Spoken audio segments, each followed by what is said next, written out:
Alright.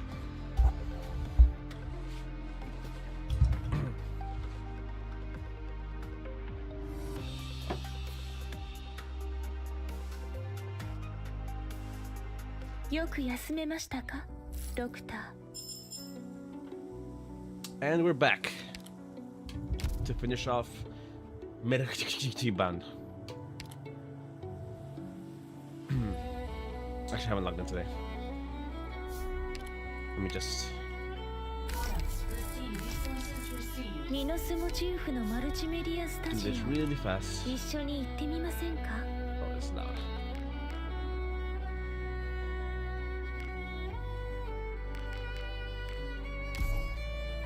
Ventilation's fine.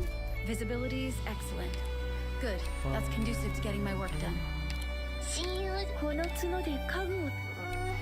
Their silence is loud again. ¿A qué viene esa cara de sorpresa? La bonita.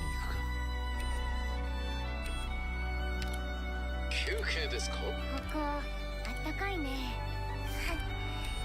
希望能有大大的浴池。この部屋。This room makes me feel safe. Oh, I forgot to do this. Ew. Why these?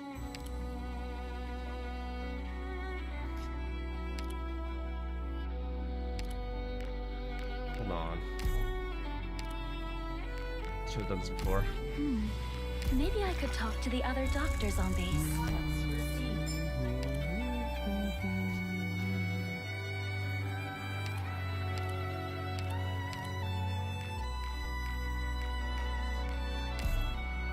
I don't run out of this stuff.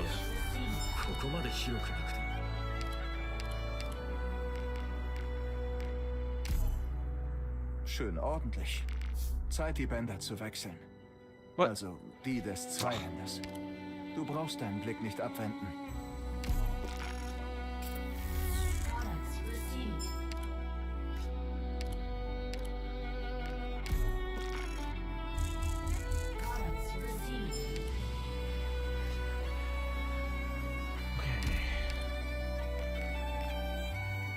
It was TT's base skills, so I haven't read them.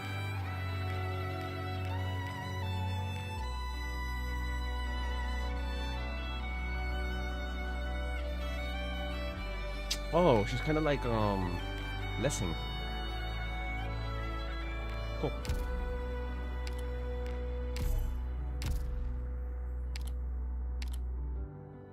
Oh my god, seriously.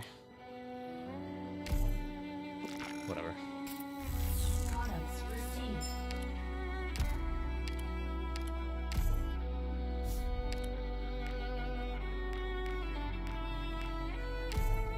꾸미는 건 요정들에게 맡기고 우리는 이따가 다시 오자.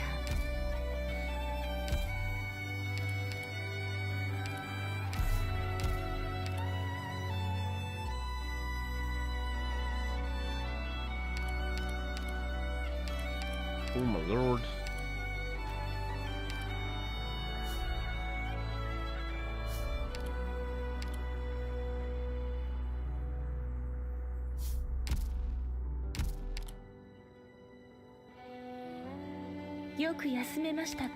Okay.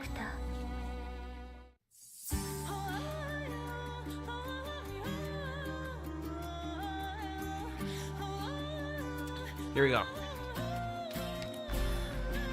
Finishing the rest of the event off.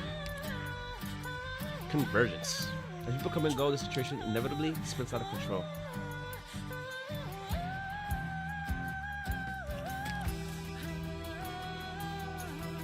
Where did we leave off? Oh yeah, Xanso stole the harp. And he got damaged. And he got put to jail.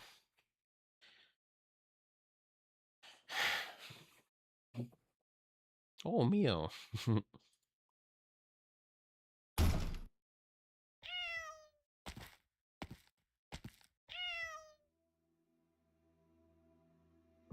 Medjehtiqedti. I think that's how you say it. Medjehtiqedti. Or she probably says it in her voice line.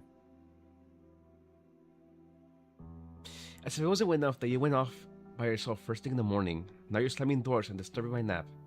Have you repaired the harp? Or have you been enjoying Athenia so much that you forgot about your job? There's no use trying to repair the harp. Giving up so soon. You can't fix a tiny crack like that. What were you doing in all those classes you took in Columbia? Just filling in the crack and painting over it isn't hard, but it's not just the harp that was damaged. It was also your fragile, bleeding heart. It was also Sargon's reputation. Starky-eyed remark. What? Karaseira's harp was one of the best preserved relics I've ever seen. Wooden instruments are highly sensitive. The slightest blemish on the body could change its sound. That's why we were very careful during the appraisal process and avoided any destructive tests. I've heard it a million times at the museum. The ornaments, string materials, and lacquer are typical of the Minoan style. Historical records indicate that it very likely belonged to Karaseira herself. But something didn't feel right when I was repairing it last night. The wood chips that fell from the crack indicate that the material was mountained first. The kind that ancient Minoans often used, but something was off with the cross-section texture. The weapons of the heroes are made from ancient trees. They have some pretty deep texture. No, it didn't look like the natural texture of wood. It was reminiscent of a certain moisture retention technique developed in Sargon. I read about it in old books in instrument making. Minoan plants are rich in moisture, while the climate in Sargon is generally dry. Wood imported from Minos had to be specially treated to prevent them from cracking due to the dryness. The cross-section I saw showed signs of such treatment. You mean this was not Karaseira's original harp, but a replica made by the Sargonians using Minoan wood? You sure you're not overthinking it? I didn't want to believe it, but I just took the wood chips to a lab. Testing revealed the presence of Sargonian resin, dating back about 100 years.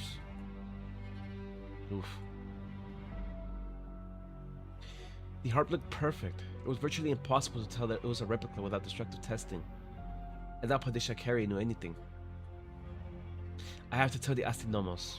We can have the Minoans fake a harp under the eyes of Karaseira's statue. Oh, we can't give the Minoans a fake harp under the eyes of Karaseira's statue. The exchange ceremony must be stopped. Ambassador Medjeh's mission was to carry out the exchange ceremony. Benoit Effendi.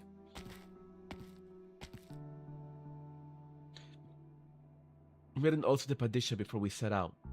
How can you continue to call yourself the ambassador of Sargon if you fail to retrieve the engineering data from the construction of the 3 Palais? Yes, I have my duties as ambassador. As an archaeologist, however, I can't overlook such a mistake, much less intentionally participate in a lie. That's why I say you have no political acumen. You see yourself as a museum curator, not a diplomatic envoy. The important thing about the relic exchange ceremony is not the relic, but the exchange. Who cares if the harp is as a replica? It still makes a sound. You want to offer up the fake harp at the ceremony? Absolutely not. And what is your bright idea, Medjed? Without the authentic harp and the ceremony right around the corner.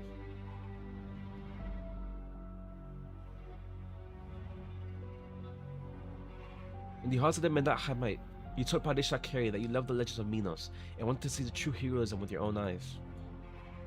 Is your idea of heroism cling to your obsessions and bring you shame to your country at the very first cultural exchange between Sargon and Minos as the establishment of diplomatic relations? Or you and your useless father went in the same? He ruined your family, turned the name Nasutu Mashire into a high society joke. In his obsession with literature, he abandoned his duties, even his duty to his daughter, forcing her to chase the status of heroes in books, failing to find any heroism in her father. This has nothing to do with him. I only love Minoan stories because, as emissaries of Sargon, our priority is to carry out the exchange ceremony successfully, not our own obsessions and interests. Your words, verbatim.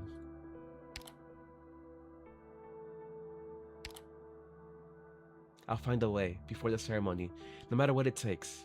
I can't let a fake. Obstinate fool. Very well. You can meditate while I act on your behalf and carry out the duty that the Sargonian ambassador was supposed to perform. It's not as if it changes anything. To the Astronomos and the guests, you're nothing more than a curious girl, an enthusiastic volunteer for the temple project while I negotiated with the Astronomos. I am, for all due intents and purposes, the true ambassador of Sargon.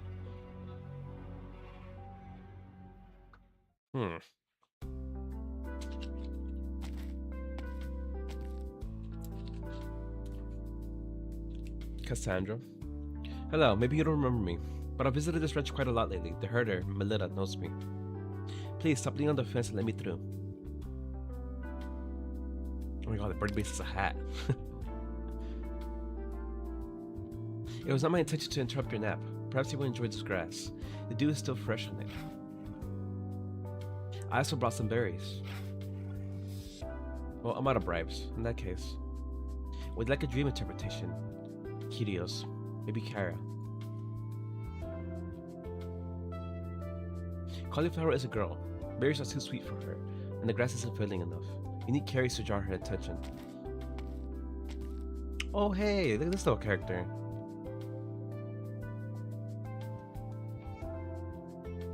If a friend of Birdie Beast has a fever, not even its favorite food can coax it to move.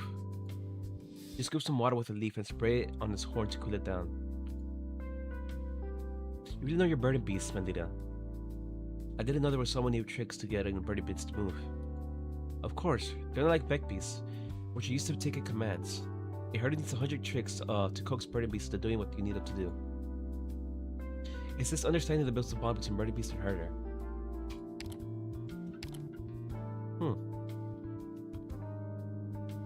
It's a pretty neat design. Definitely gonna become playable at some point. She has a Oripathy bracelet.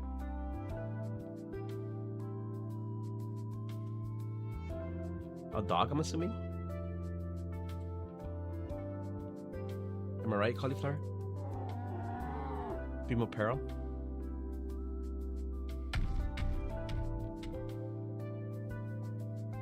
Maybe it's a talent to know one more way to get Birdie Beast to move than other herders. Thanks for getting Cauliflower to move, Melita. No problem. The priest of Endymion Temple gracing us with a presence means that this place is blessed by the heroes. We couldn't be happier. As long as it doesn't cause any trouble for you. Of course not. All you do is admire the sights and look at the fence. A little while back, I was concerned that a foal could slip through the cracks in the fences. A few days later, you filled the gaps with strong threads. Just doing my part. It was a very kind deed. I won't disturb you anymore. I have a few hooves to trim.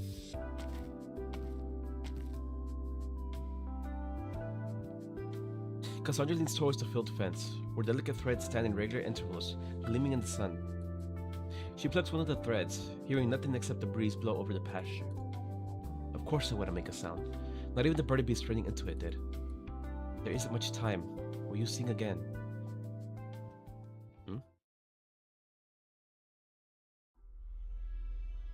I know what you're here for, Kairos Benui. Rest assured that the relationship between our two nations is the highest priority. A little incident will not be allowed to affect it. A little incident? Xanthos came to Athenians 5 years ago, working as a ferryman and manager of the crossing. He took in an apprentice, Lycaon, a former priest school student. They are accused of attempting to steal from the room of Ambassador Medjehtiqedti. They are being held in custody, pending trial in accordance with the law. Since the ambassador has elected not to press charges.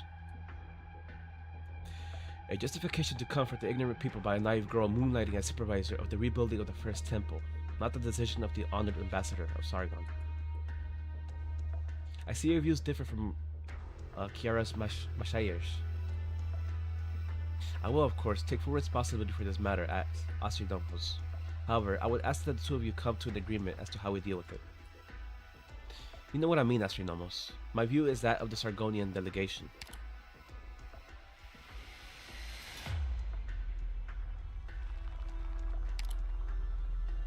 This tragedy, the theft and destruction of the harp, will never have happened if the exchange ceremony was not repeatedly delayed. I have reasons to suspect that you have intentions other than promoting the relationship between our two nations, that you have intentionally delayed the ceremony, and everything that took place did so on your orders. I hear the position of Astronomos was newly created following the administrative reform of Athenius, and you were rewarded with the role because of your contributions to said reforms. If something goes wrong with the first cultural exchange between our two nations since the establishment of diplomatic relations, then I congratulate you on being the only Astronomos who the people of Athenians will never forget. The exchange ceremony is certainly my most important task.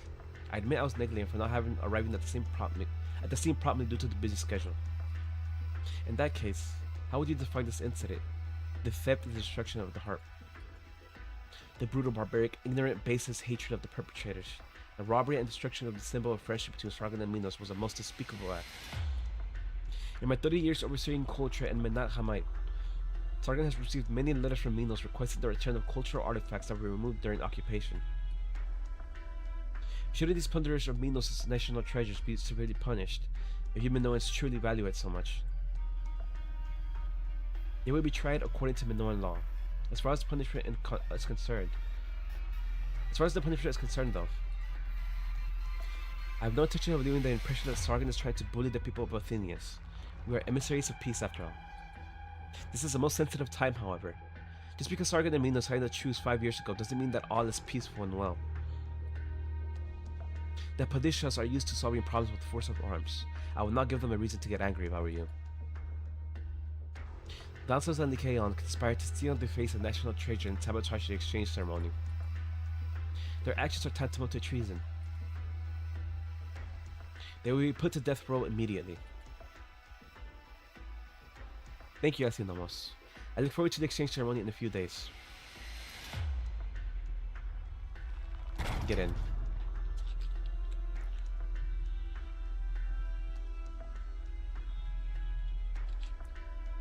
What's going on? It's not normal to transfer prisoners so suddenly, before we're officially sentenced.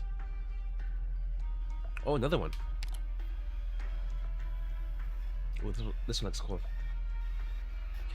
I'm just following orders. Move quietly and behave yourselves. Maybe there'll be a chance for clemency.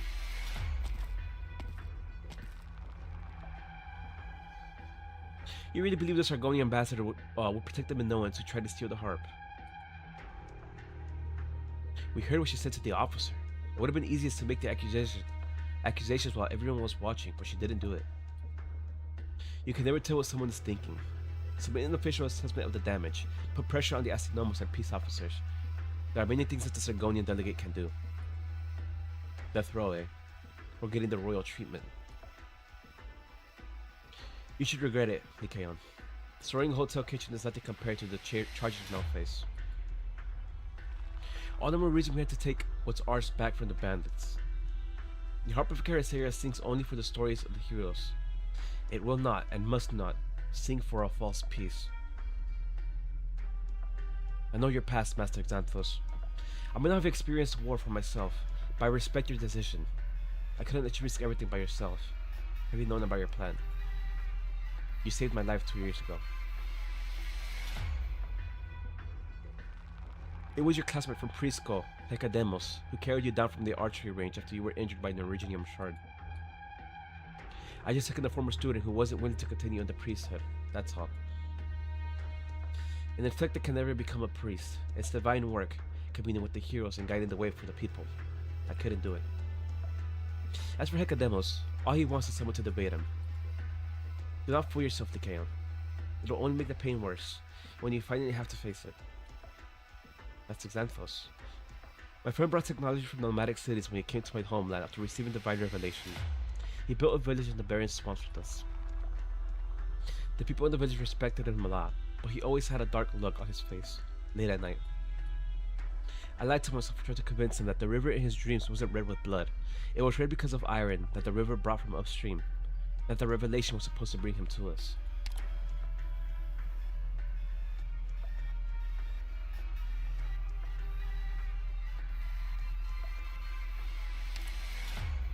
But he didn't believe it. He was prepared to go to war from the beginning. I was fooling myself. River. Ha. Yeah, people these days are foolish enough to fight the Sargonians to death because of a dream like that. And the two of you are here because you stole things from the Sargonians.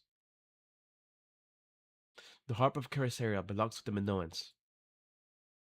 Even less worth it. Oh, that's bald. It's so weird seeing a bald character. It truly belongs to the Minoans these days, after the Sargonians invaded 100 years ago.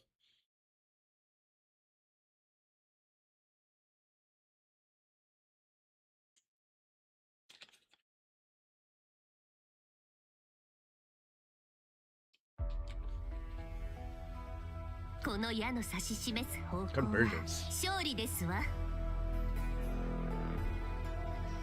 Hmm.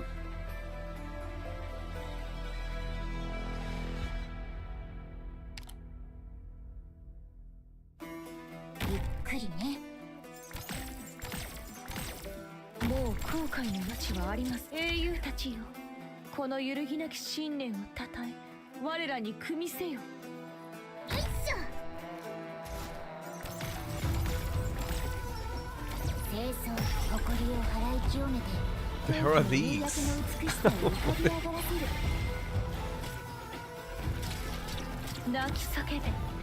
Oh, look at their horse heads. Oh, there's so many of them.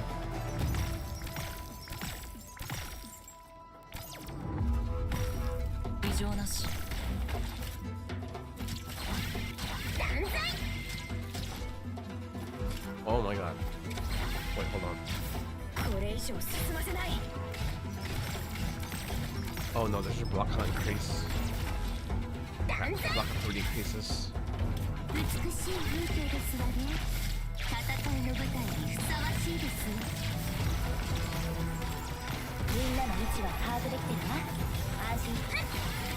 I'm gonna redo that.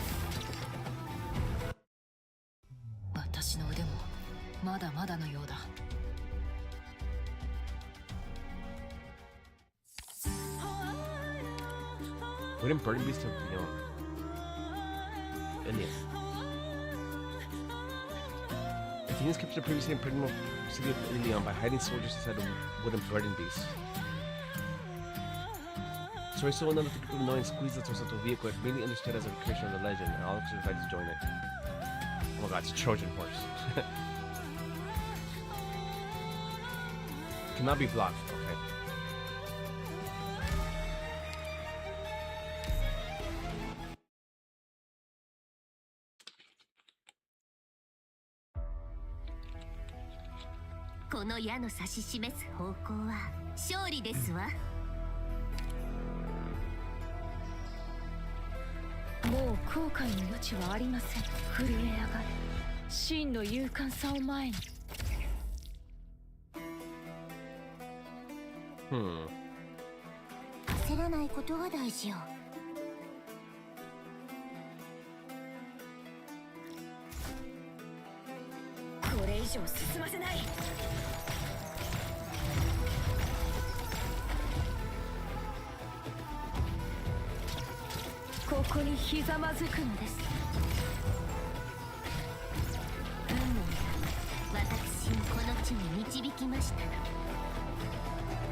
Well, they have a lot of freaking health.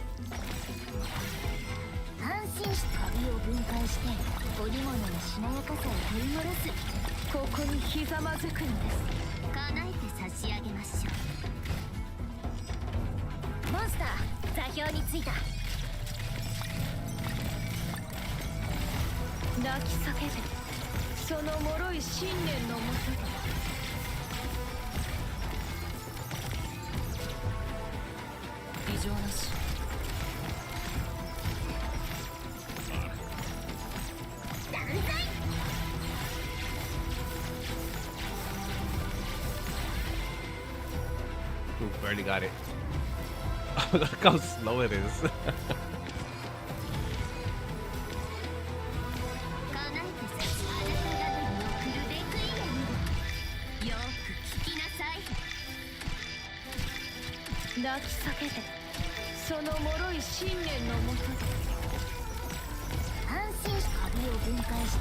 織物のしなやかさを取り戻す。 Silly enemy.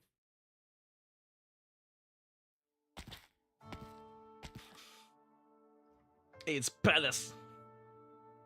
Hey, you're the one who invited me. Say something. I skipped the banquet celebrating the completion of the first temple for you, you know? You're a big part of getting the work across the finish line the day before the exchange ceremony. Tradition calls for a full day of celebration. The craftsmen began drinking and reciting poetry in broad daylight. Not all of them hold their drink well. I guess the peace officers will have their hands full tonight. Gotcha from the moving crew, right? She's really taken to you after you helped her a few times. Yeah, it's been like a dream, going to Athenius. Right you are. First day in Athenius, you solved the dispute between the fruit farmers and craftsmen. Then you became the supervisor of the final phase of the temple rebuilding project. And you chased examples over multiple blocks after the harp was stolen. Way more interesting than just escorting a relic, isn't it? Yeah. But my job was to ensure that the exchange ceremony goes smoothly and promote the friendship between our two nations. What's the matter, Titi? This isn't like you. Pallas. The harp of Chrysaria we brought. It's a replica. What? I would never have known if the harp wasn't damaged during my scuffle with Lancelot. Now my deputy, Benui, must fulfill the Padisha's mission by handing over the fake harp at the exchange ceremony. But I know that's not right.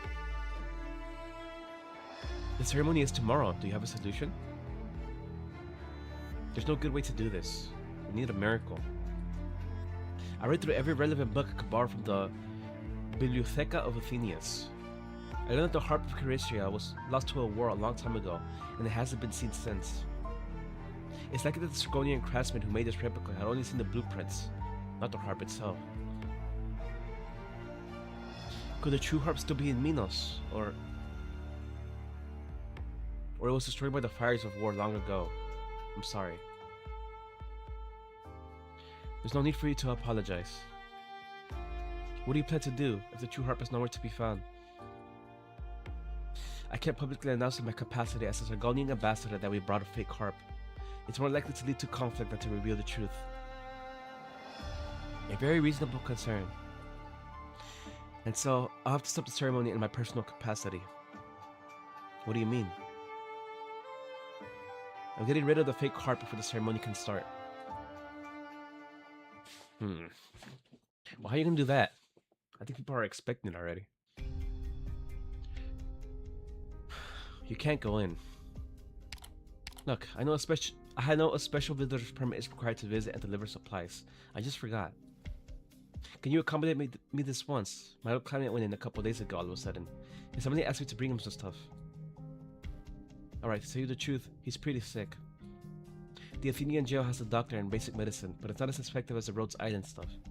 He can have an attack while in custody, if he doesn't get proper treatment. Save your breath, it's no use.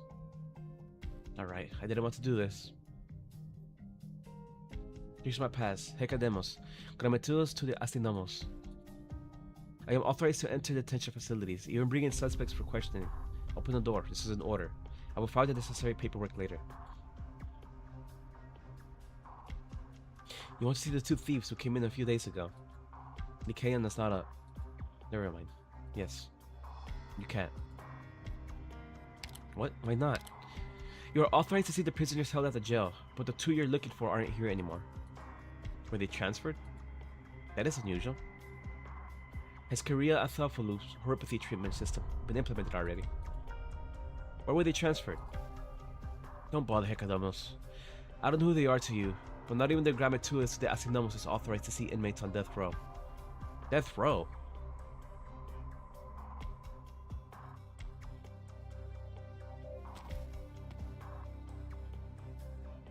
Holy fuck, that's a literal Shih Tzu. Sorry, Korea Athalfalu. Does Lydia... does the Astinamos really not have the time? I heard the exam like his apprentices were arrested for theft. They were patients, and in the key stage of treatment at the Rose Island Clinic robbery reported. Or Asta. Xanthos' blood originium crystal density is particularly high, which could potentially lead to an acute attack of neuropathy. I would like to deliver medicine to them. Look, I don't understand any of the medical jargon you're throwing around. We're all very grateful for you for returning to Athenias, bringing back medical knowledge that you learned abroad, and establishing a neuropathy clinic, but I shouldn't talk too much. But you're a good doctor, and the Astynomos' sister. You really should keep your distance from her for a few days at least, if only for the sake of your relationship. Why? The official line says the crime was theft, but the Sargonian ambassador came here a few days ago and said the things were stolen wasn't the ambassador's personal item, but an important relic for the exchange ceremony. He put a lot of pressure on Lydia.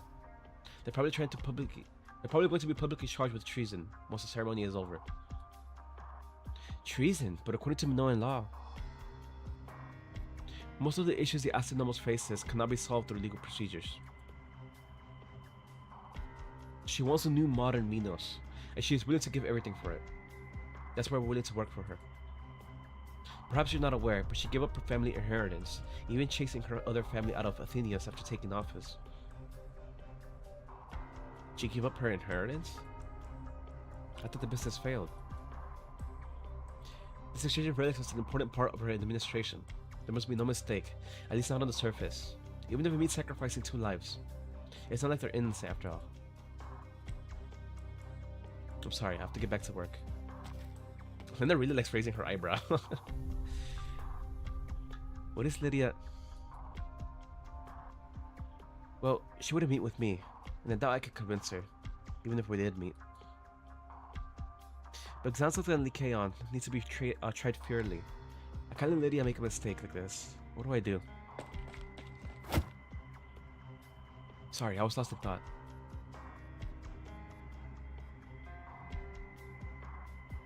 Carry out Athopoulou.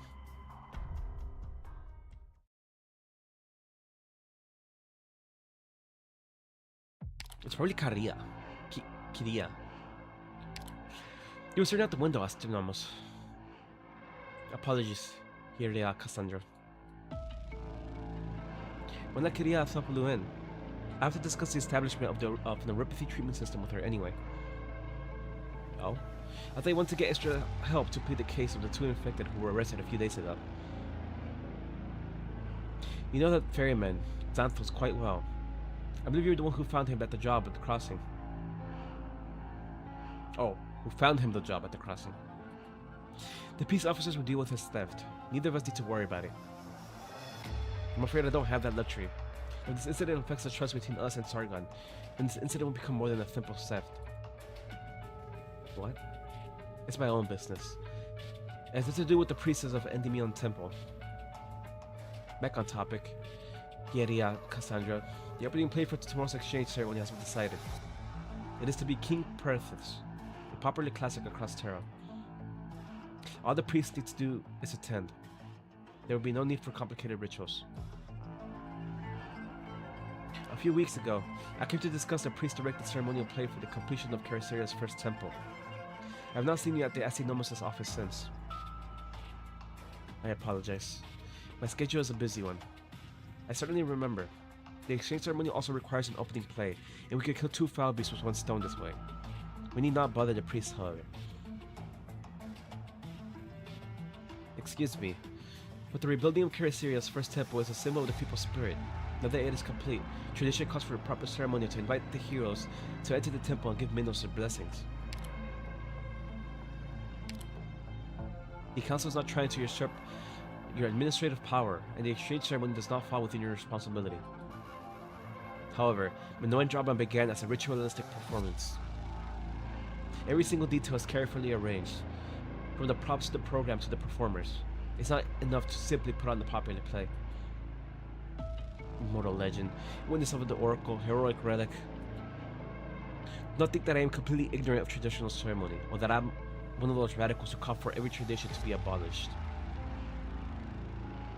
But even if you have your choice of the program and control over the troop, there is still something missing from the traditional ritual that you want, isn't there? The Sargonian mission brought Caraceria's harp. Oh, you do recognize the relic's ritual significance. What do you mean? I'm neither an archaeologist nor a historian. As Asinomos, however, I understand every priest who sits on the council, including you. You are the highest priest of Endymion Temple, and endowed with the divine gift of speaking on behalf of the heroes. Your knowledge of heroic epics puts most scholars to shame. Yet you show no interest about the harp of Caracera that the Sargonian mission brought with them. You didn't even ask to see it. I don't know why exactly, but I could tell that the harp the Sargonian mission brought was not the heroic relic that you knew. The ceremonial play could not have been performed to begin with. No, I have nothing against the council, Kieria Cassandra. If you present a legitimate heroic relic for the ceremony, I would be more than happy to give the choice of play back to you. For the past century, however, the temples have mostly used crude replicas in place of true relics for your ceremonies. I don't need to tell you that the link between us and the heroes is weakening.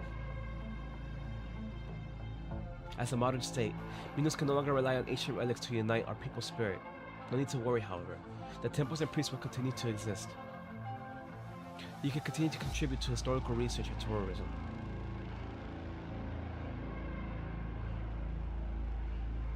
Hmm. 振り返りなさい、勇者たち。我らは火の打ちどころのない勝利を収めました。さあ、戻って歓喜の宴を上げましょう。 Kind of reminds me of the whole situation that was going on in Jarag. Where like, there's this whole like traditional side to the nation, but there's kind of someone looking to modernize it. So yeah, so it was kind of like Silver Rush basically. But I do wonder how this will go. Legends covered in dust, the past are forgotten, poems linger in your ears. Oh yeah, I can add this guy now.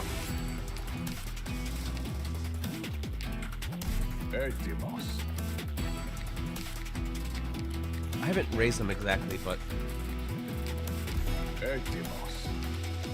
we'll use him as is.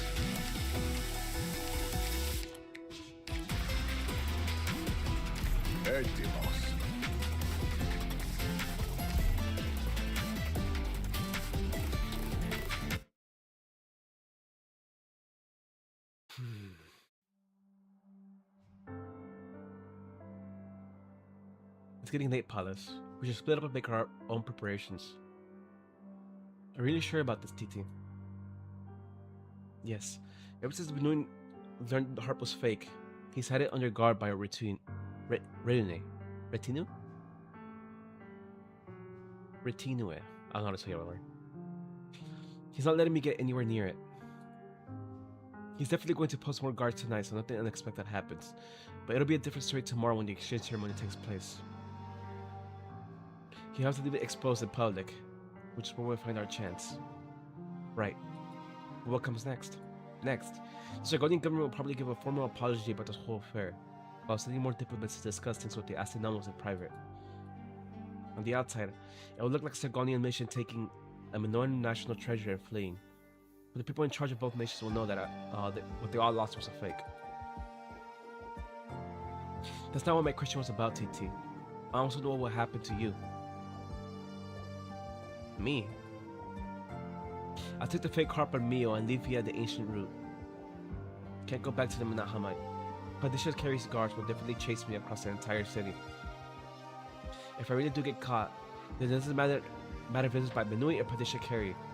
Either one will most likely eliminate any inconvenient evidence, then push the blame onto Minos. I have to keep running. Only then will Sargus' lofty nobles not dare look too deeply into this burglary without authorization. What I would carry away with me is not just a fake harp, but the truth as well. Titi. Look, no trying to talk me out of it. I'm up for better ideas, believe me. I don't really want to carry a big heavy harp around Terra either.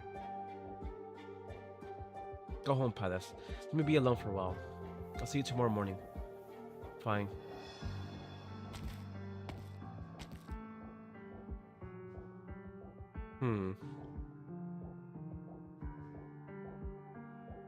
Titi leans against the back of his seat in the plaza and looks up.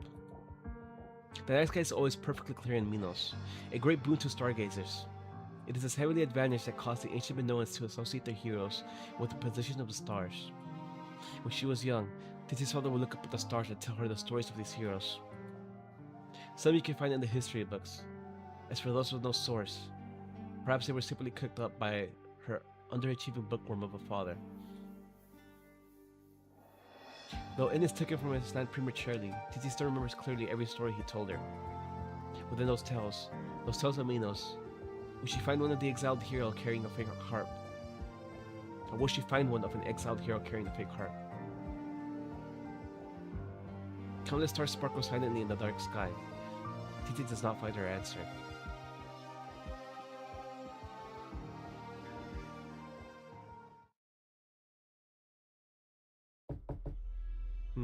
New backdrop. It's late. I clicked out a long time ago. Whatever it is, it can wait until my shift tomorrow. Get aside, grab it to us. Cassandra. Forgive me. I know you're resting at the moment. May I ask why you have designed to visit me in the middle of the night? I wish to know if the Asinomos has told you anything regarding the theft involving Master Xanthos and his apprentice. I had called upon the Asinomos' office earlier to discuss the ceremonial play with her, and when I mentioned the case from a few days ago, she became evasive. The Asinomos most likely has their own concerns. It's the exchange ceremony tomorrow after all. She not only has to deal with the entire process, but also the Sargonian delegation. Therein lies my worries. If the delegation were to ask for the case to be re-examined in the name of bilateral trust, as the Asinomos is in charge of diplomacy, Lydia could hardly refuse.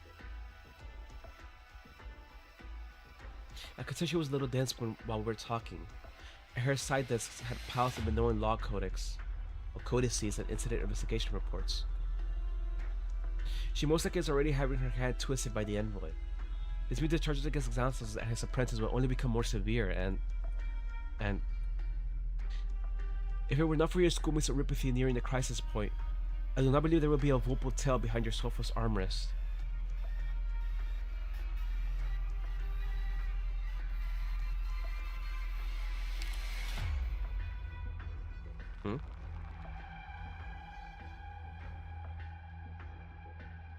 We finally meet Lena Athapolu, head of the Rose Island branch office. Oh, she's hard to tell. Yeya says Cassandra. Not Cecily Kayon are her patients. She simply wished to give them their medicine while they are jailed. So she came to me for help. Came to you for help. If this were any ordinary jailing, she should have no difficulty in sending medicine to convicts if she so wished. It seems my conjectures were not too far from the mark. Lydia really is going to punish us too heavily to satisfy Sargon's demands. They most likely already have been moved to death row.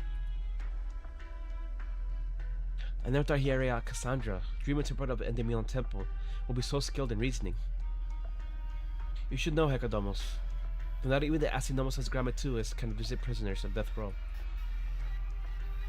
Unless you entertain some very dangerous ideas, such as a jailbreak. I can't have Lycaon and his master dying in prison from an Euripathy attack. They may have done wrong, but the punishment is too severe. You have not visited me tonight, Cassandra. I do not know about the sentencing on this case. Could I ask you to help us keep things discreet? If other heroes are up in the sky watching us, they will not sit idly by and allow something so ridiculous to happen. Are you doing this to save lives as well, Lena? I am. I want to save my patients and save my sister. I understand she has her ambitions as Asinomos, but she has burdens to bear too, and she cannot keep making mistakes. The eyes of the people will be on the exchange ceremony tomorrow. I've already obtained the prison blueprints through personal connections, and I have a route. So long as we get them out, even if it's just to jab out an emergency inhibitor to them, it'll be worth it. A route is not enough. You need someone to buy you time at both the Asinomos' office and the prison. I'll go find Lydia. As for the prison, I can help you.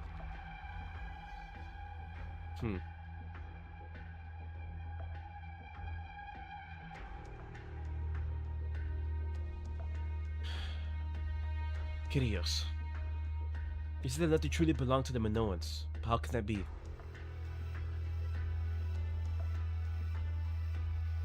The burning beasts we heard. Do you see them before? The scarves and veils strapped on their heads were used to control what they see. Are they not a Sargonian invention? Ah, I'm afraid you are off on the symbology of those scarves. Those are actually... Haha, don't try to give me something like... They are a subtle reference to the scarves of the Sargonians forced us to wear during the occupation. What difference is there between ridicule and praise? Are they both not marks they have left on the Minoan culture? I fail to say you could conflate the two. Still being stubborn, are you? Then let us speak of the ground beneath our feet. More than 100 years ago, Minos spread its roots, drinking deep of this paradise of rivers. But now? Padisha Mala, queen of the far shore, gathered the engineers for Sargon and Minos alongside countless laborers, moving 3 Pallas atop steel tracks. Athenians is far, far away from its former resting place. Also, we're still on the nomadic plate, huh?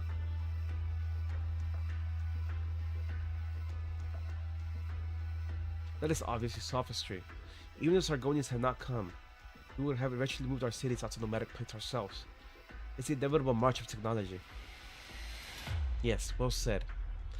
We spent time at the Pharaoh's temple, boy. However, there's one point you have overlooked. The very language we are using in this debate, right now, is mixed.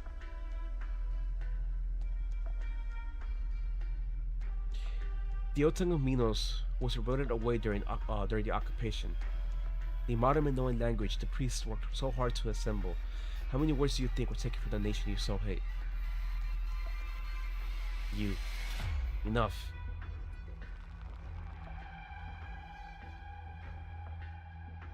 You do not understand the man's meaning, Nikaon. So it's very much like what was it? The Turks? Like the Ottoman Empire?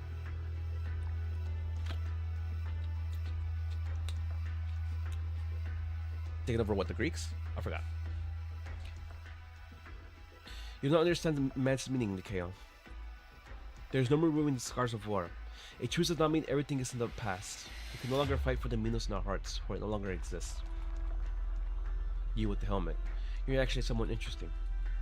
Judging by your age, you cannot have experienced the occupation yourself. But your words reveal a deep understanding of the period. Do not waste precious time guessing at the history of strangers. I'm just a tramp who doesn't care if he dies on the street or in prison. I once had a decent son, but he was stolen away by his dreams. Dreams. One morning, 9 years ago, he ran out of his room, shaking me out of my hangover, telling me he had dreamed of a river and that he should set off. Oh. Is it the dad of the other guy? A river running red with blood. Ugh. I did not have to visit the priest of Enemy on temple to understand its meaning. If that boy was not trying to get away from me, he was thirsting for battle. He forgot what our ancestors had experienced, and forgot why his father is a useless drunken gambler. Divine revelation, a river with red with blood. Yuri Thakos' father.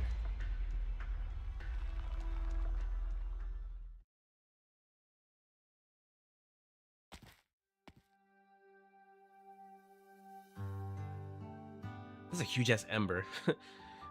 Titi, why are you back so late? I thought you were busy fleeing from justice. We might actually have to flee from justice, Mio. Wait, what? You spent all that time walking, about to come up with this brilliant plan, and you want me to suffer alongside you? Take the fake harp far, far away, and place all the wrongs on one person's theft. That's the best way to resolve this I could think of. That's certainly not the best way, but it's definitely the most Medjehtiqedti way. Huh? 3 weeks ago, when the delegation left Sargon, you said you wanted to experience the route Carissia took when going to Athenians for the very first time. So you followed the ancient route, even though it was a massive pain. You could see Benui's guards talking shit about you, but you didn't want to make a scene, and you were worried that you wouldn't treat the relic right, so you took that big heavy harp with you, by yourself.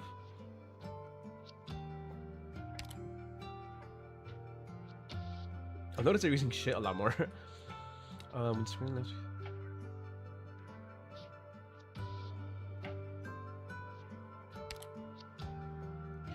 there was that time a few months ago in Medjehtiqedti when you were helping that Pepe girl out of a bind. You went and poured an entire jug of wine all over yourself. We both know you spent a long time grumbling to me about that afterwards, saying stuff like how a curator's salary isn't enough for all that dry cleaning. But you didn't blame Pepe. After all, you believe this is what friends should do for each other.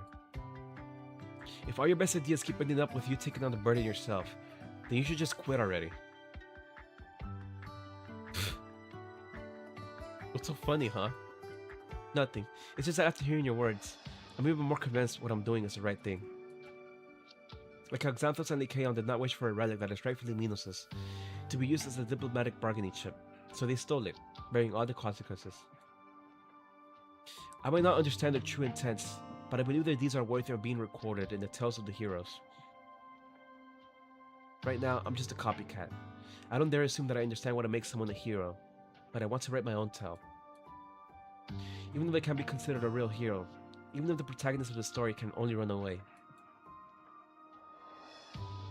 I never expected you to come to such a realization, Kiria Mashayer. Cassandra.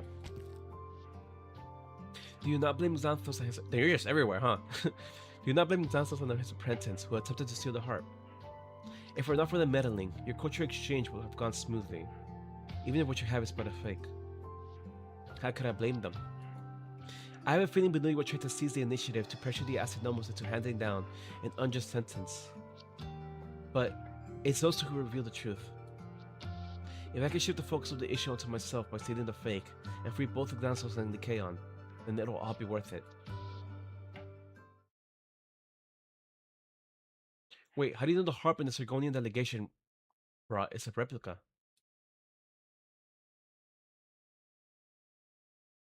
Please come with me, Kiria Mashayer.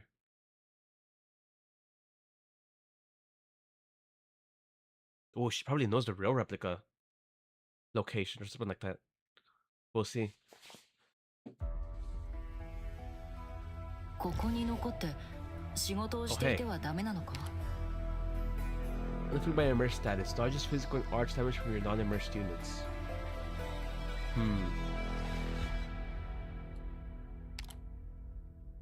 Bring the Elden Ring.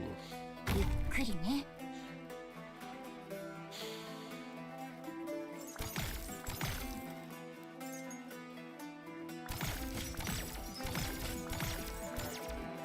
Location secure.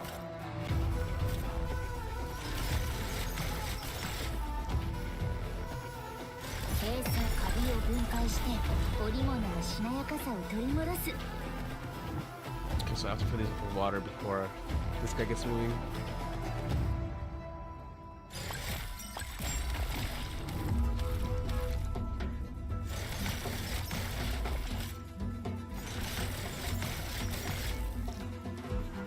Oh jeez, that face. Comedic Poet. Johnson absorbs HP from fountains, summoning heroic ideals when complete. It's a mask. Uh-oh. Wait! Oh, that's not cool. He went straight for the point. 以前の君は私にぶら下げられたまま撤退するのをなかなか楽しんでいただろう。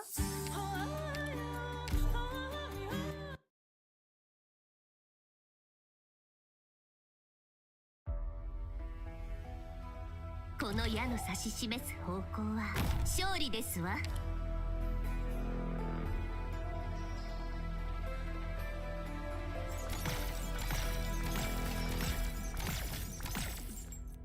Ready to move.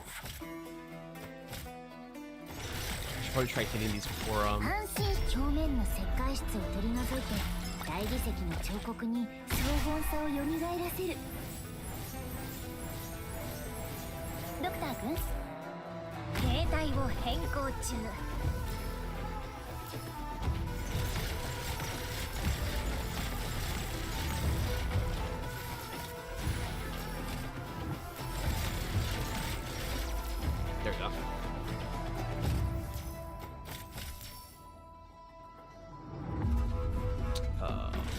Maybe this side. 私をこの地に導きましたの。逃げ道など必要ありません。たまに私の震え上がる真の勇敢さを前に。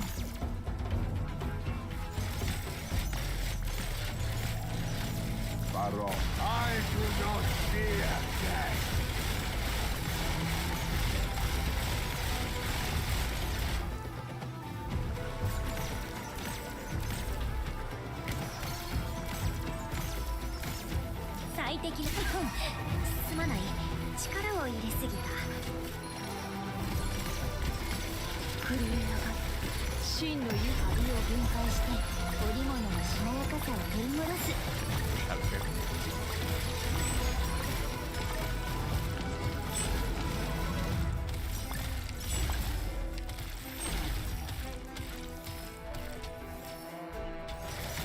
Blood for blood.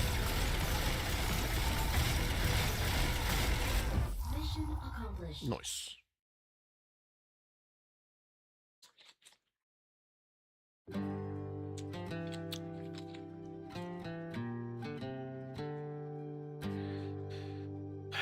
You really sure about leaving the village? We have our first night tomorrow. The fields have already been replowed. There's plenty of seeds and grain, and the storehouse has also been fixed. As for the ferrying, I've taught a few of the young ones. Don't worry. I'm worried about you, Xanthos. You've never left the marsh before. Now you want to run off into the distance, out to find a stranger. Ithacos is my brother. He's helped us all out before. It's been an entire year. Maybe he's already headed back to Athenius. That's where he was from. It makes sense. The things he agreed to do, he will do. Once the war is over, he will return. He promised me. Have you ever considered if he's already... He went off to fight the Sargonians. And I shall avenge him. I shall avenge the Minoans.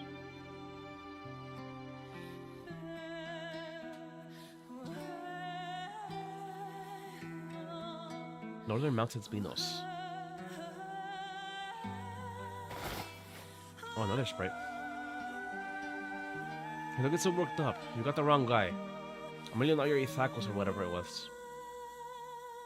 The one getting worked up is you, friend. I really recognize the armor you wear. It belonged to Ithacos, my brother. Before he left, every family in our village donated leather and iron for it. I was the one who made that set of armor presentable and forged him his weapon. Forgive me. I've been battling for so long now. Big battles, small ones. And it's been long since I had some proper sleep. My mind's... Here. This is some calming herbal tea in the pot.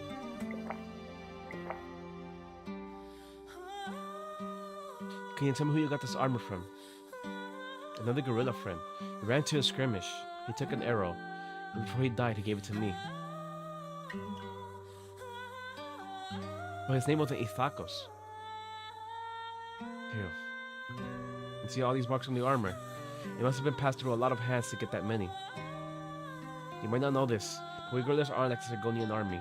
We're not well supplied. Everyone gathers up weapons, armor, and food, which get given out depending on the mission's priority. I can tell you that Fallen Gorilla's unit number, and that'll get you where you need to be. Alright, let me give you the armor back first. Keep it. It's still of use to you. Just telling me the way is enough, friend. If you insist. But are you sure you want to search the mountains? These mountains are our stomping grounds, and where we battle the Sargonians. Then I'll join you. You ever seen the battlefield before? Before all this, I'd only ever held oars and farm tools. We have no other choice, do we?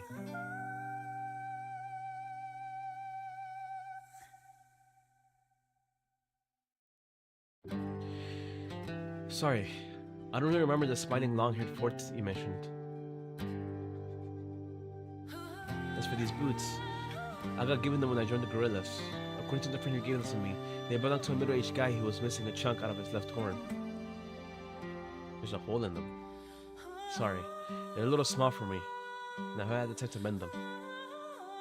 Those Argonians have been chasing us this entire time. If you hadn't shown up to support us in the nick of time, sit down. Huh? I'll help you mend them.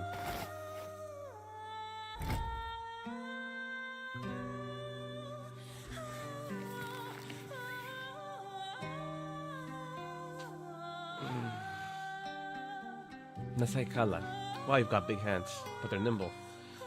How long have you been one of us? 4 months. I came here to find someone at first. Keep the boots. Fighting, marching, hiding, reorganizing. You bleed, you die, or you wipe your sword. And then you jump into the next battle. Days like these are long ones.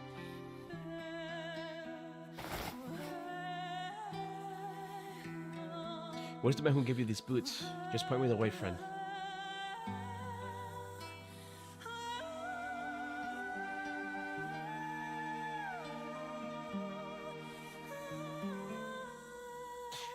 I knew this letter carved on the corner of the shield meant something. Your signature for Ithakos, and you carved it. So you spent half a year wandering the battlefields, staying with pretty much every one of our bands, just to find this guy? It seems you don't have much you can tell me either. Sorry, Xanthos. Also, I don't plan on giving the shield back to you. Look at just how many blade marks are on it, and these black marks. Sargonian arts can barely make a dent in it. I need to keep it. And let me protect more of our friends, maybe even keeping me alive long enough to go home one day. If that is the case, then I couldn't be happier. Let the name Ithako stay by your side. Let our blood, our eyes, be witness to our victory. This is where we part, my friend. Just put me the way, that is all I ask.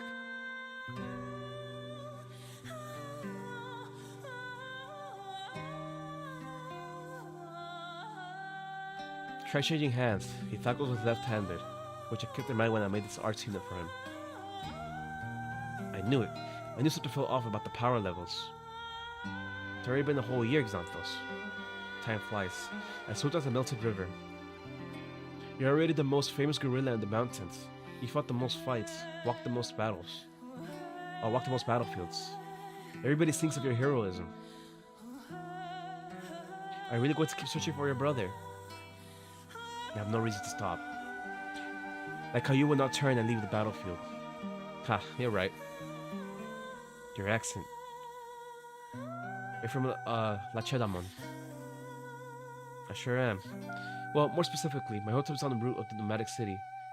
The nomadic city follows. It's a river valley. Absolutely beautiful in spring.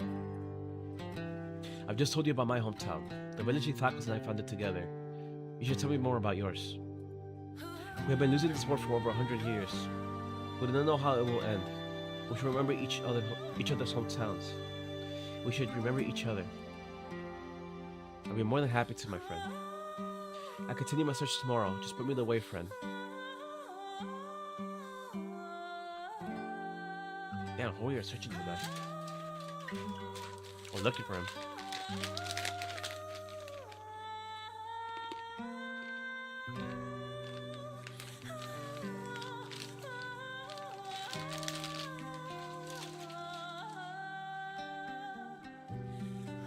I must have suffered the indignity of being tied to this tree, but no one. Like I said, answer my question. Ithakos. Always about Ithakos. Fine. Tosfik. I've had enough. 2 years ago, my troops met with Minoan guerrillas near here. They were escorting some wounded. I remember the ensign, which is the unit you mentioned. We wiped them out. The Ithakos you keep talking about, I should have been one of them. You happy now? Did you seriously set up an ambush for the sake of a battle 2 years ago, so you could capture me and have your revenge? You're mad, Minoan, an absolute lunatic. You may not believe me, but this is all just a coincidence. Before today, I was not thinking of finding Ithakos, or killing his enemies. This battle is no different from the ones of the past year. No, the past century. You invaded land that doesn't belong to you, Sargonian, and we have no choice but to defend our home. I have simply become accustomed to asking everyone I meet, have you seen Ithakos? Have you seen that smiling long-haired fort? He's from Athenius, but he has a South Country accent. Such a chink truly does mean I am, as you say, mad. I have found his armor, his boots, his shield, his arch unit, everything he left behind on this wooden mountain. I have found him. Oh, his ears drooped. I have never once thought you invaders will remember the name of every Minoan you met. Your Padishas hardly care about what every line in your books of merit actually means, do they? That said, Ithakos, remember this name. It is our passion, our love, and your crime, your punishment. Now tell me, where was that battle exactly? Which of these furs was watered with blood of Minos? Or with the blood of Minos?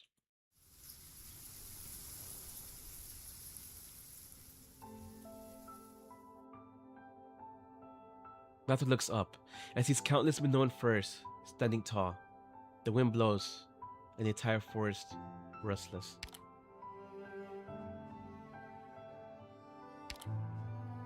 This land, these woods, they remember many things, but they do not speak. His brother, his friend, the youth who followed his revelation and left home. He died here, somewhere, everywhere. Ithakos, countless Ithakoses, have left not even bones, all for the sake of the land beneath their feet. Xathos lifts the giant oar in his hand. After an entire year, it has forgotten the river's burble. Now, all that can wet it is the blood of his enemy.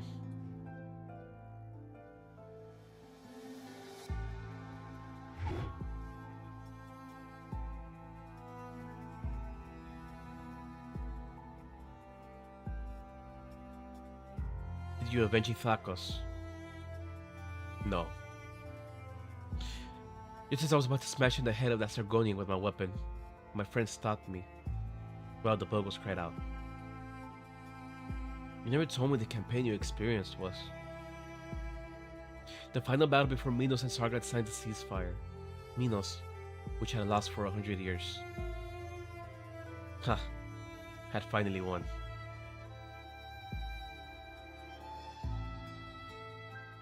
That friend of mine desperately held back my hand. He had a broken leg, yet he can still bring such strength to bear to rein me in. I turned, saw his face full of tears, and his eyes full of fear. Not towards the Sargonians, but towards me. I knew what he was so afraid of.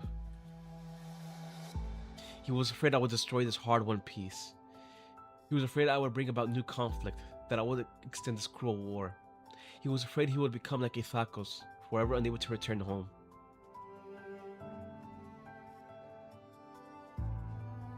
My pent-up rage and grief had nowhere to go. All I could do was watch the Sargonian officer kneel on the ground, numbly listening to the bulges. The Buggles. The same numbness I felt. It was that moment I knew the war will rage on in our bodies. It had begun, and it could never end. You are right. The Minos in my heart no longer exists.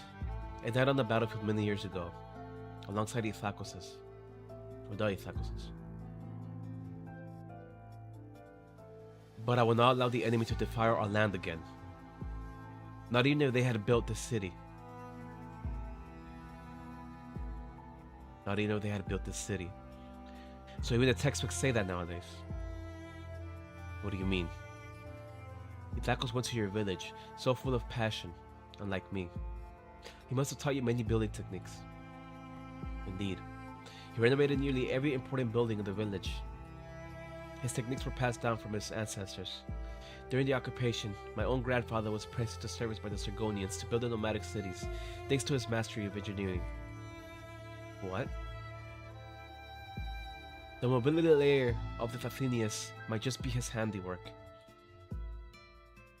Forgive me, I was far too rude to your earlier eye. Do not bow your head for that, boy.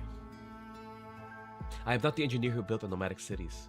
I don't have proof of how much our ancestors toiled building Athenians. All that data was taken away by the Sargonians. The Sargonians wanted the Minoan engineers' data, but why? An engineer's notes will always have something more than just jargon and modification blueprints. He had to keep track of the quantities of building materials while coordinating transport and construction teams, so he was a meticulous planner of manpower and remembered the names of every worker. Not Sargonian workers, but the names of those from Minos and where they came from, and how the Sargonians forced them to do their bidding. Minoan workers. As I recall, current mainstream thinking is that Padasha Mala did not use any Minoan workers for heavy labor while the three Pallas were being built.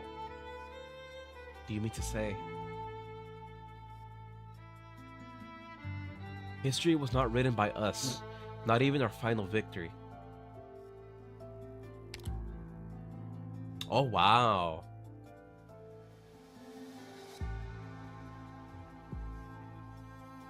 So basically they believe that their cities were built by the Sargonians, because that's what their textbooks say. But it actually was due to the labor of the Minoans themselves. Damn, that's crazy.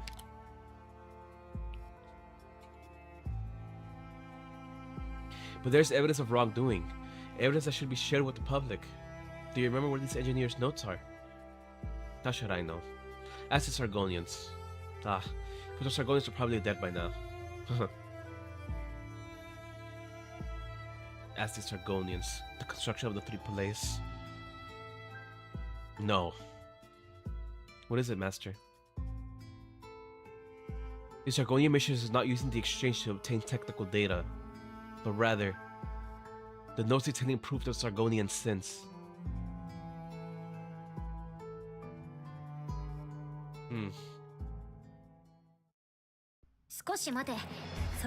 Very interesting, all of it.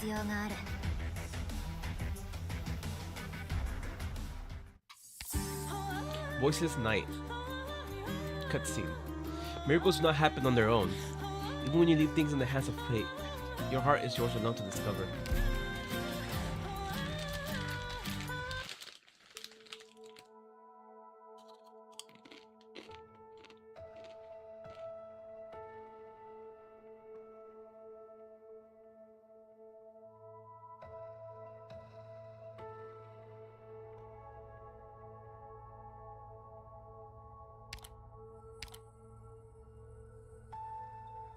This is the true harp of Kerseria. The priestess of Endymion reaches out her hand to brush away a corner of the fence,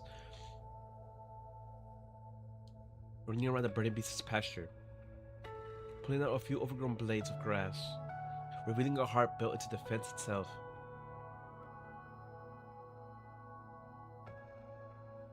The simple instrument has nearly become one with the pasture. Not far away, the burning beast leisurely munched the radishes that the priestess had brought along, humming in satisfaction.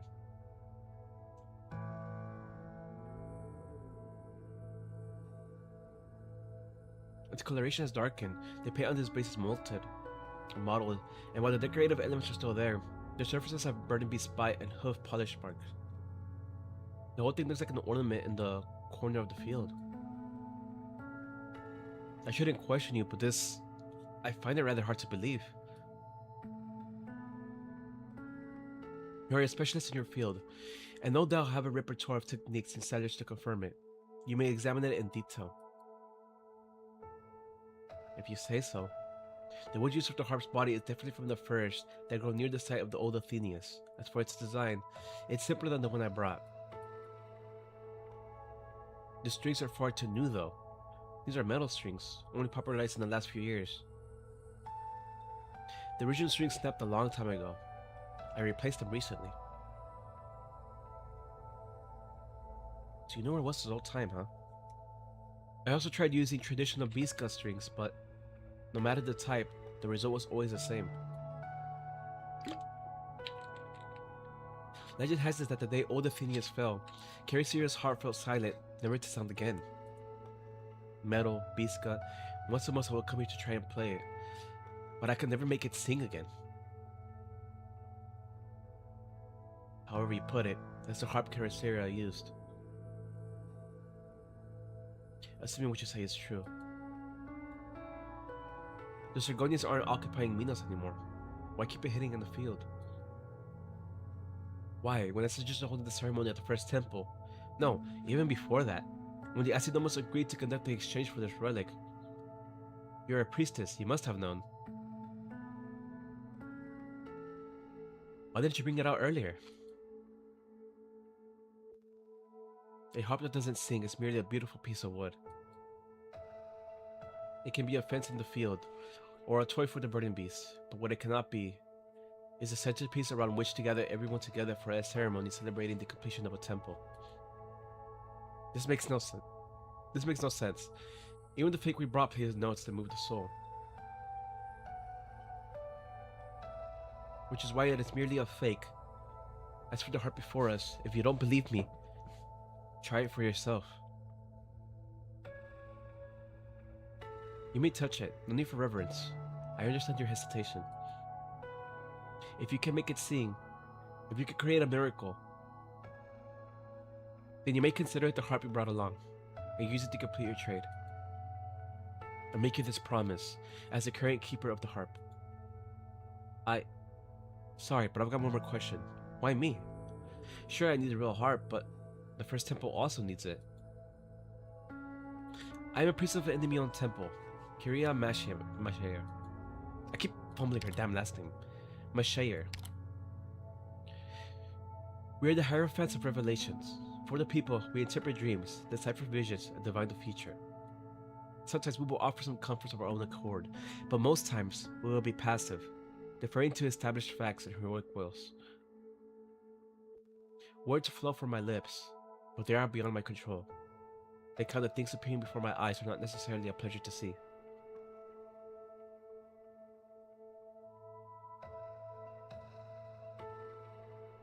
We might call coincidence fate, but when true fate approaches, all our witticisms and qualifications lose their meaning.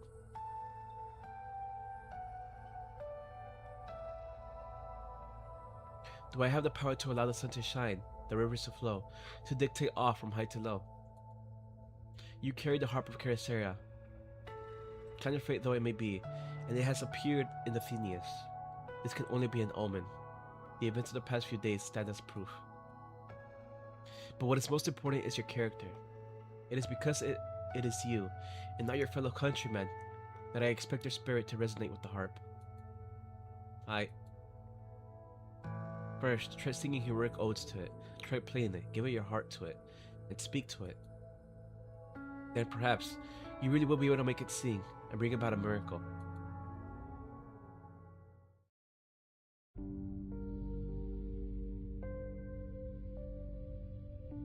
She's finally gone. All that mysterious claptrap, sheesh. What, ready to play already? You really believe her? She is a priestess of Minos, and Pallas' friend. I thought she lied to me about this. Also, if we really can bring the real harp to the ceremony at the first temple, it should be running all over Terra with a fake harp strapped to my back. It doesn't really matter if this is the true fate the priests speak of, or if it's some kind of test from the Minoan people, but I have to give it a try. And how are you going to do that? All that give your heart to it, bring about a miracle baloney. What's your methodology here? That's alright, playing it.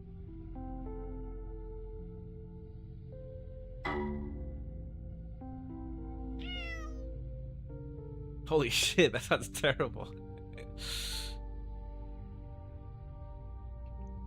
Not good. No matter what I try, it only makes these dual sounds. I see harp structure damaged, but this kind of handheld harp doesn't have a sound box. The issue is probably elsewhere. I've already tried adjusting the tensions of the strings, but no effect. Could it be a problem with some delicate internal component? I don't have any tools to take it apart, inspect it, and reassemble it right now. What if it always sounded like that? What a pain in the ass. I'm thinking we go back to stealing the fake harp. Worst comes to worst, I hope you steal it. Stealing doesn't mean having to trip pace around Terra. Well, we can still do that if you want. We can go to your Pepper Girl for some funding. But not the real harp is right in front of me. Making that choice now would be like running away.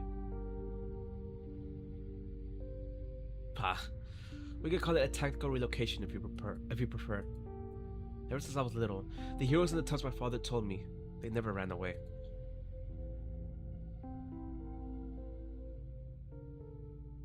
Just my bad luck.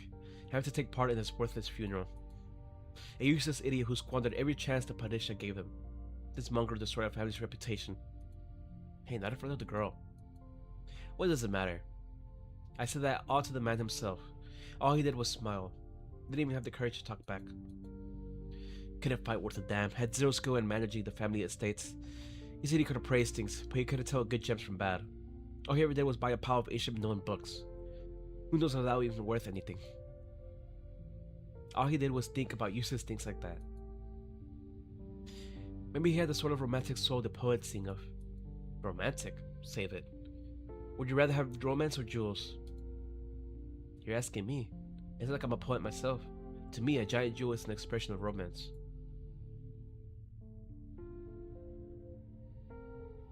The day my father was buried, the nobles of the city spoke ill of him in front of me and my mother. Mother said we were an ancient Sargonian family, and that we had to maintain perfect decorum. So all I could do was maintain an appropriate expression on my face. I knew what they said might have been right, because he was a people pleaser through and through, someone who amounted to absolutely nothing. But I still didn't want to hear them judge him as they pleased.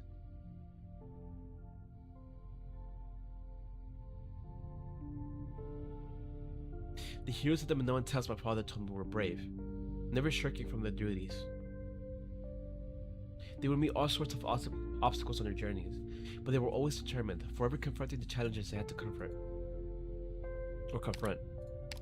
I never really knew why.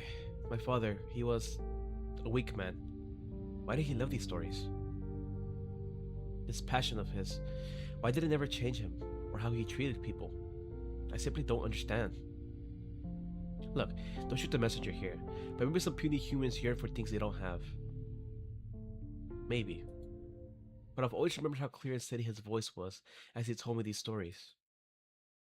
I love those stories too. Those heroes, gentle, strong, resolute, always walking their own paths. That's how I imagined them. There must be some greater purpose or ideal. Otherwise, I don't know what meaning there is in life. A hero must face fate bravely when it comes, and carry their own burden.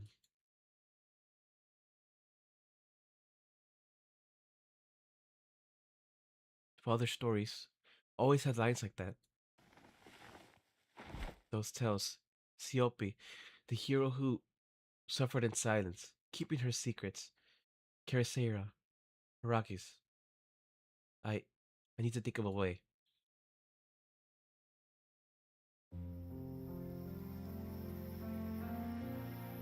Oh. Oh my god, look at Mio.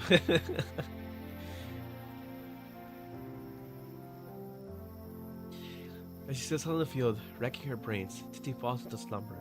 She dreams. A dream where she is but 7 or 8.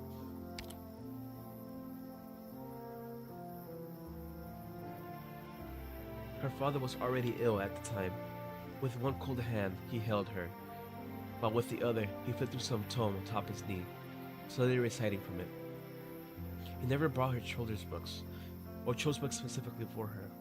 He simply went with what he liked, but it didn't matter, because Titi liked those stories too. With those tales, the silent hero Siope does not speak a word for 30 years, all to keep a secret. Carisera refuses to perform for her outlanders, hangs her harp atop a laurel tree. Perhaps it is the filter of dreams at work, but her father seems to tower over her. The slightly stooped back from her memories now rammered straight, his voice one of undeniable confidence. All of us have the chance to become a hero. When your duty falls upon you, you need only take it up with courage, Titi. Really, can I? How can you be so sure? It has been so long since she last saw her father, and she wants to ask him these questions, but it is only a dream, and it refuses to bend to her will. In the end, she could not ask what she wished to ask.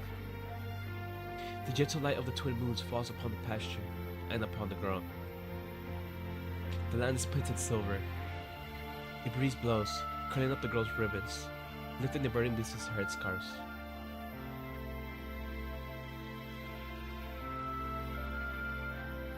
Even the antiquated marred harp takes on the gentle radiance under the moonlight. Oh, it's a harp right here. A teardrop slowly falls from the corner of Titi's eyes. It rolls into the bushes, soon gone from sight.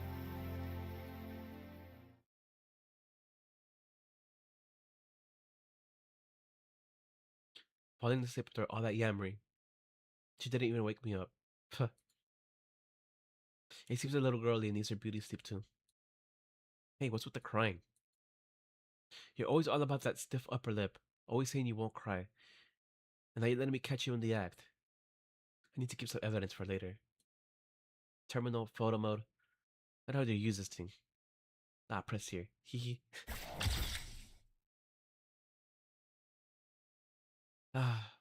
Nothing interesting about a crying girl. Forget it. I'll help you out, you crybaby. Call it payback for the free meals these past few days. You wanted a miracle, right? Easy as proverbial pie.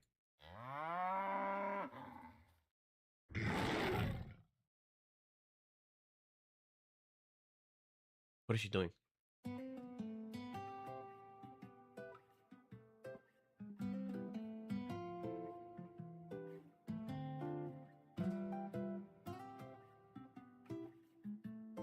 Hold on.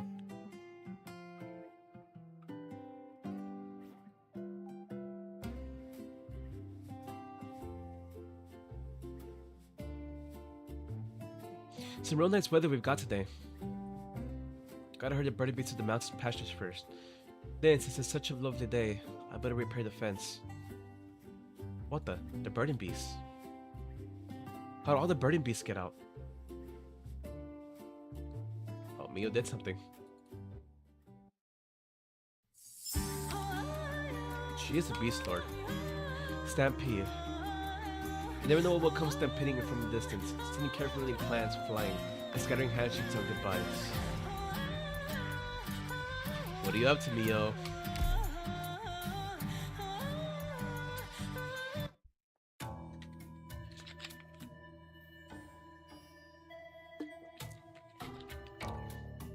Oripathy's a princess for 2. A few days have passed since their last injection. Give them a shoot as soon as you can see them to prevent an acute attack. The rest are standard medicine. This is a painkiller. These improve cardiovascular functions. This is for blood pressure. And this is for regulating blood oxygen levels. Xaxo seems to be hiding his illness and may be unwilling to take medicine. Bring it anyway, and make him carry it any way you can. The Oripathy suppressor is mandatory. The rest depends on him. Alright. This is all for examples. What about Lycaon? Lycaon? Suppressing injections are the only thing that can be done at his current stage. It's that bad? It's not so bad. No need to worry. There's water and cheese pita for 3 in this bag. I'm not going on a picnic. Bring it anyway. You might get hungry. Don't worry. I also got you some good stuff. This box contains soporific incense pills, just in case. Make sure you stand up when you use it, or you put yourself to sleep. Kiria Afefolu. I thought we had already made the arrangements. Cassandra had obtained the schedule of the jailer shifts. The Asinomus's office has a duplicate key for the jail door and shackles, and I made my own duplicate. It was careless of Lydia to leave them on the table. There hasn't been a prison breakout in ages, so security isn't particularly strict. I'll find the right time, go in, get them out. Shouldn't run into any issues. There's no need to be overly nervous. I know. It's what happens afterwards that I'm thinking about. You're worried you can't distract Lydia, or you're worried about your future.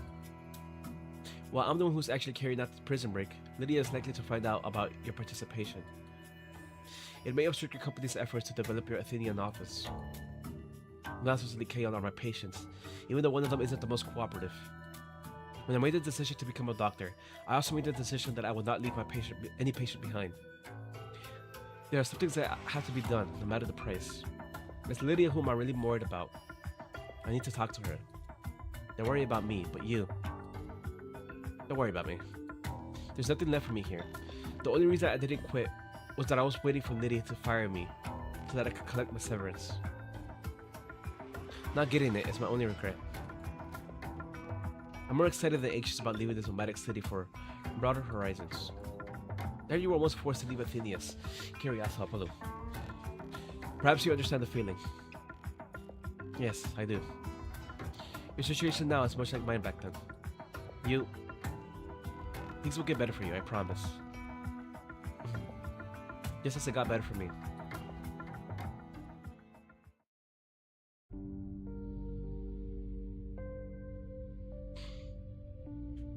We need to find a way to get out of here. We can't just sit here and wait.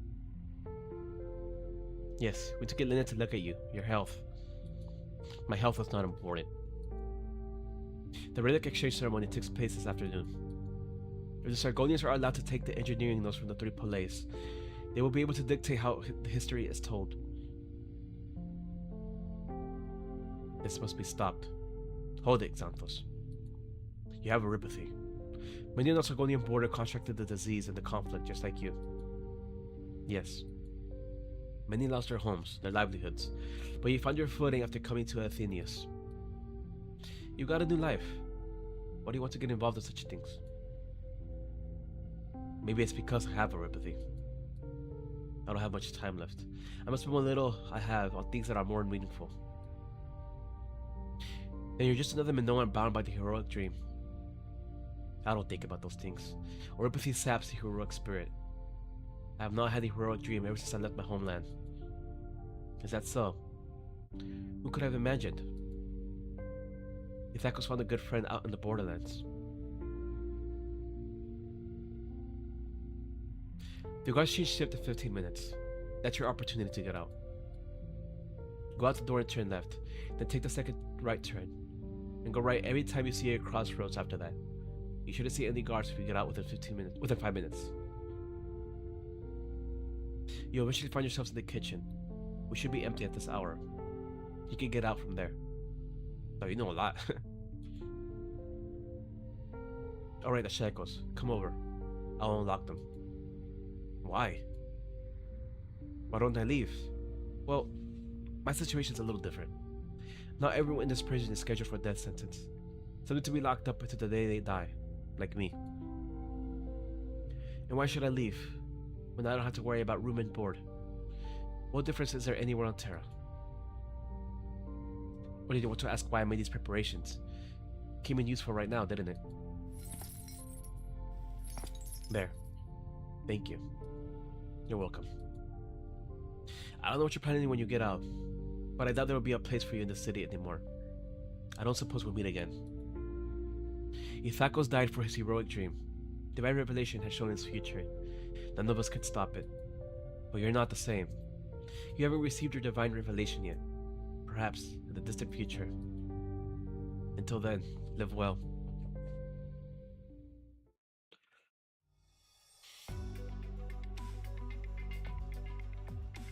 Oh, the stone. These incomplete statuses, or statues, and those scaffolds. Why are they still here? I know your people are lazy, but I didn't expect it to be so shockingly inefficient.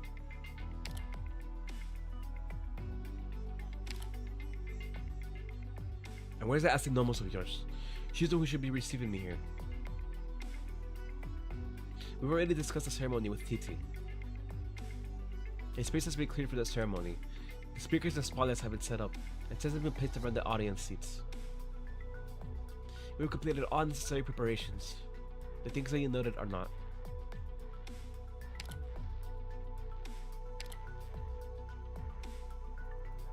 Medjehtiqedti. She's nowhere to be seen. I'm in charge of the Sargonian mission now, and it's my needs you must attend to. And I think that your preparations are entirely inadequate for a ceremony as important as the exchange of relics between Sargon and Minos. As you said, it is an important ceremony, and we will do everything in our power in the remaining time to make the venue as perfect as possible. However, I must also put a question to you. What is the condition of the relic that you're handing over, which is of paramount importance to Minoans at the First Temple, the Harp of Kerysera? I heard that it suffered a serious fall a few days ago at the dock, and that your delegation intends to repair it. Are the repairs complete? And I'm curious, while I don't know how your Padisha and Lydia came to such an agreement, does the agreement include an appraisal as well? You're overstepping, Pallas. We have an accord with the Astynomos. This will be a massive occasion. She informs me that the priests from Lacedaemon and Corinthia will be in attendance as well. This is unprecedented publicity from you and your temple. Oh, for you and your temple. You should focus your full efforts on the preparations. You do not need to worry about anything else. You're right. I look forward to the event in the afternoon. The Pallas. This Argonian sure has his nose in the air, doesn't he? I'm surprised you didn't punch him. Or are your plans in motion and you're just watching the clown make a fool of himself? Clown? Are you talking about yourself? You've been in Athenians a little too long, Corinthian. What was that, Rose? The apples and the Athenian workers who are exporting to Corinthia have already been packaged into boxes. Why are you still here? I'm a priest of Corinthia. It's my job to attend certain important occasions, in addition to business dealings. I'm here at your Astynomos' invitation. Besides, to a Corinthian, a transaction that has already been settled belongs to the past. Or in the past. The important thing is to seek opportunity for the future. Is that you keep sleeping around like musk beast in the ditch? What favors did Lydia promise you?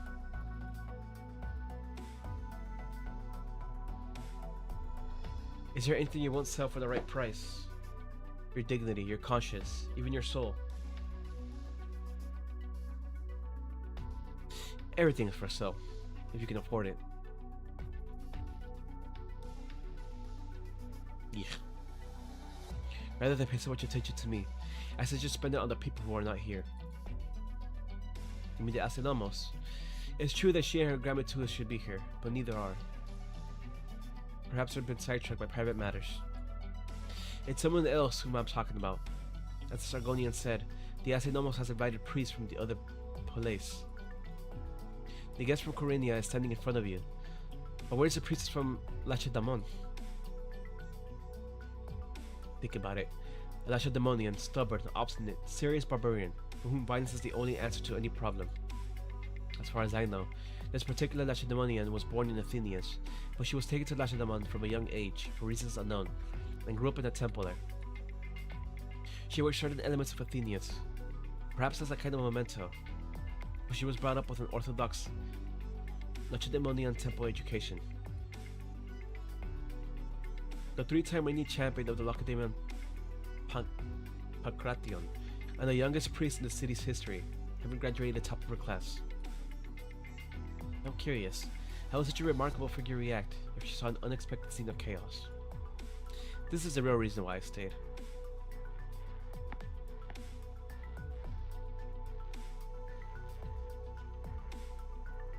Good timing. Take over for me for a moment. We need someone here who can be in charge. I better find Titi. I coaxed a little bit of information out of the Sargonian deputy. Apparently, the plan to steal the harp was unsuccessful. I'm worried for her. If she failed, I'll spill the beans at the ceremony. We'll have to discuss how to proceed after that. The problem is that I don't know where she is. She wasn't at the hotel. She's at the Birdie ranch at the outskirts. Ranch? Why? Go and find her. Maybe you'll witness a miracle. And find that all those things you were worried about are not a problem anymore. Don't forget what I said to you last night.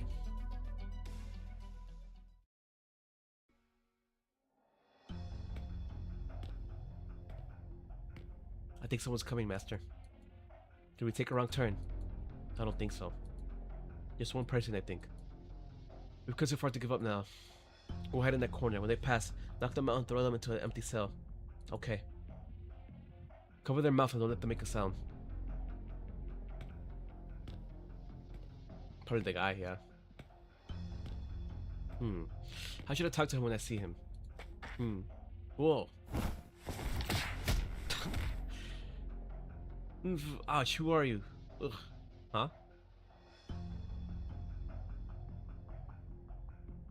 What are you doing here?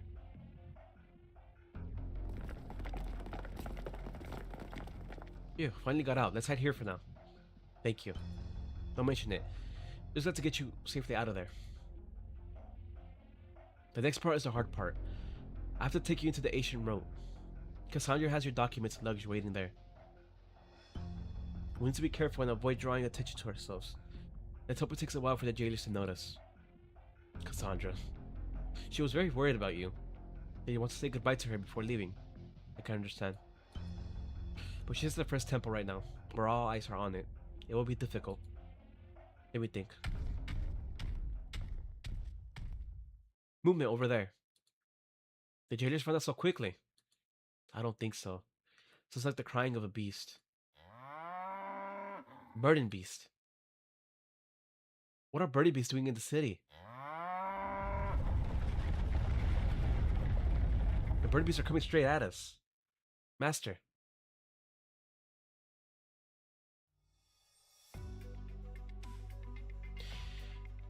Tita said the harp the Sargonians brought was a fake. You're not surprised. I'll talk to her about it later. It's you who I'm looking for. You've been relying on her to handle the First Temple's matters for these past few days. Or for you these past few days.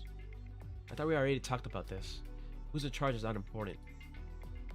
But she can't replace a priest. Only the priests have full knowledge of the heroes that a temple venerates. The ceremony to invite them, and the ceremonial place. Only a priest can gather the spirit of the heroes during the performance. You're the only one who could do it for Kerisira's first temple. No one can do it in your stead, not even me.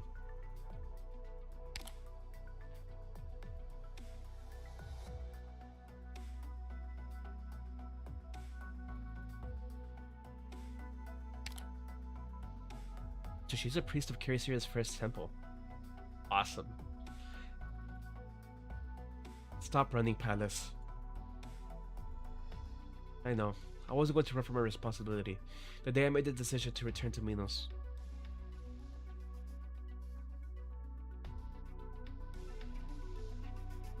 She does worry, doesn't she? I should buy her a round of drinks after everything's done. What did she discuss with Titi last night anyways? I forgot to ask. And what's this miracle that she was talking about? I finally understand the meaning of the idiom. Suffering is the price of wisdom. I didn't feel that way when I was a priest, but now, I fully understand how irritating their habit of speaking in riddles is.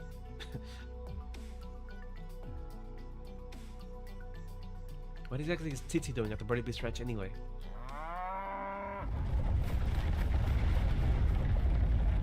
Melita, Pallas, look out!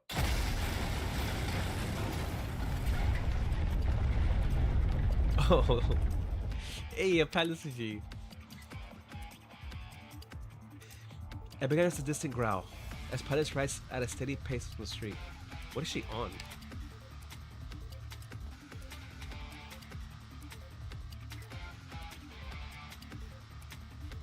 As she sees the distant movement closing rapidly, becoming a herd of rampaging burden beasts.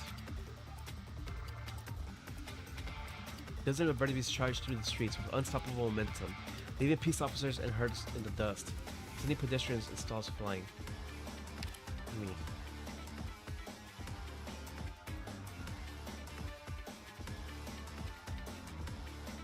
They wore the scarf of the Birdie Beast Ranch out on the outskirts. Where Cassandra and Titi? Where Cassandra said Titi was at? Courtesy to have frightened those normally docile creatures, as they form a tidal wave that rushes in the opposite direction from the ranch. The Birdie Beast at the rear of the stampede. There's something on this horn. Is that a harp? Could it be Kerisira's? Is this the miracle that Cassandra was talking about? I like the CG.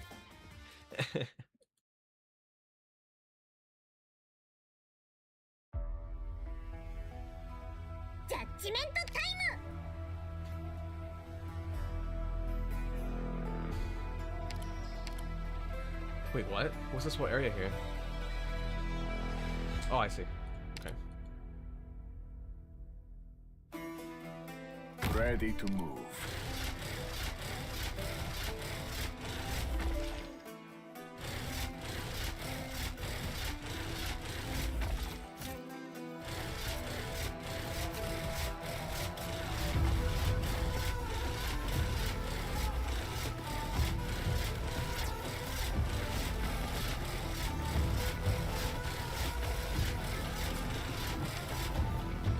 Pallas.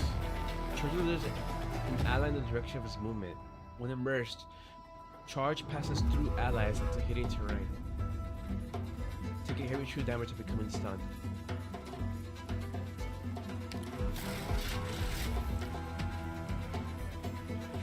Oh, I see. Okay. 兵隊を変更中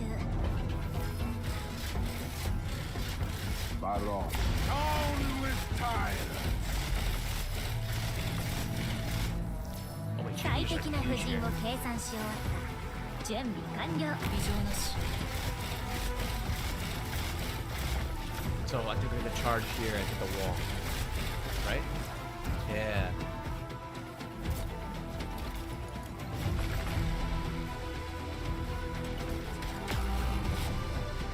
Ow. 美しい風景ですわね戦いの舞台にふさわしいですよこれ以上進ませない Wait, I thought I was supposed to pass through operators. もう後悔の余地はありません Ow.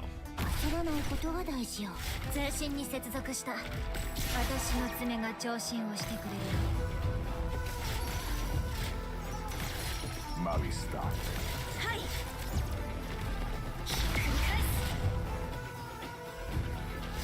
ほろ苦い香りだけど痛みを忘れさせてくれるわ Oh, I probably have to place him right here. たまに私の相手が務まるのか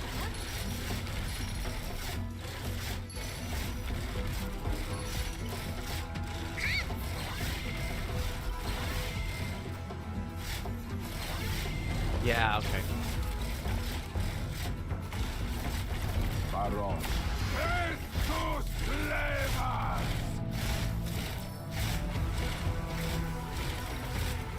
I see.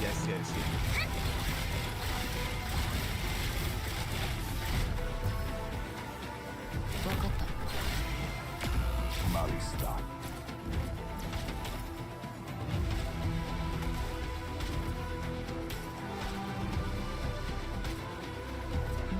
治療は不要だ 美しい Okay, 風景 that です was わ stop it. We got it. 戦いの舞台にふさわしいですわ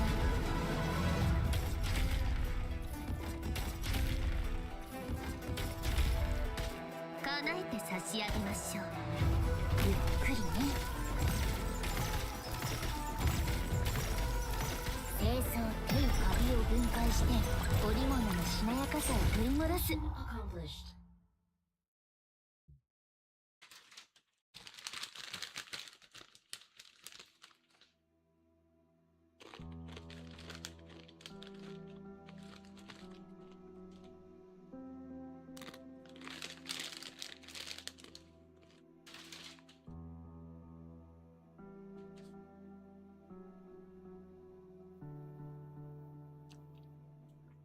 Does the Lithanian thin-tailed grass have single leaves or compound leaves? No idea. There are several methods for extracting red velvet mallow essence. Which one is the most effective at retaining its soothing properties? No idea. This Borania that you planted. All I did was help you shovel the soil. I have no idea why you planted or how. Let me test on all these things, Lydia. The Athapolu family has venerated Flora the hero for generations, conducting plant-related work such as those associated with perfumes, medicinal herbs, and plant breeding. The elders are very serious about this legacy. You have to participate in the traditional hair selection ceremony in a few years. You need to remember these things. Everyone knows you're the heir to the Athapolu family. Uncle Steras can stop talking about how proud he is of his daughter. He'll declare you the Flora of Athapulu any day now. I know my father hasn't been fair towards you. He's already shown as much kindness as possible by taking me in after my parents passed away. Besides, you know I have no interest in plants. But father has scheduled a test for the next week. You'll be punished again if you fail. I peeked into Uncle Steros' notebook. The thyme harvest has been disappointing. I expect he'll be going to Coronia soon, in order to find suppliers to meet the shortfall. Coronia? He didn't say anything. Crouching in the garden again, Lena. I'm going on a week-long trip. Take care of yourself and Lydia while I'm away. Wow. See? There are certain things that I'm good at. Just like you're good at plants and perfumes.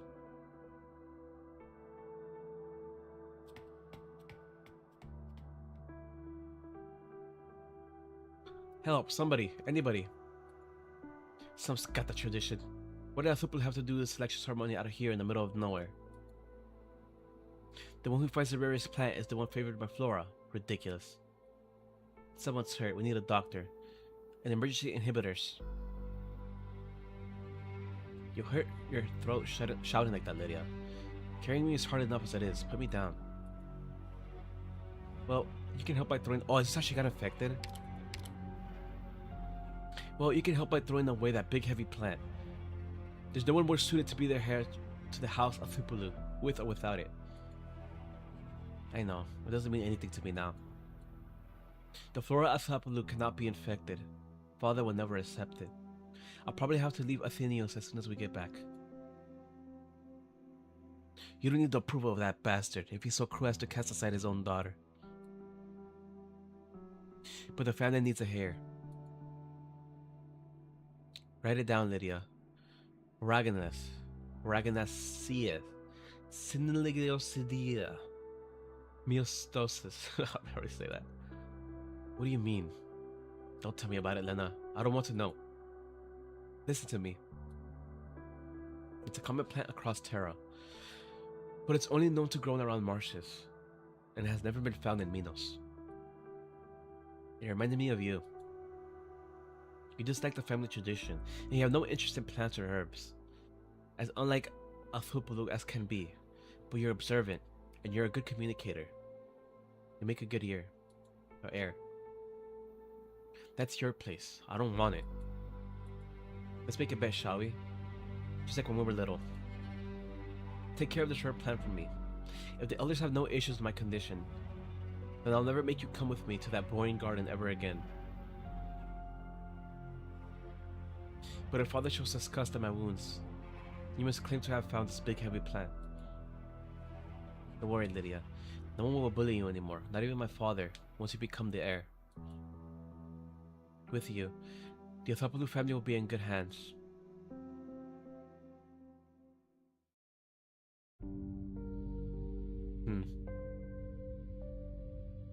Lydia.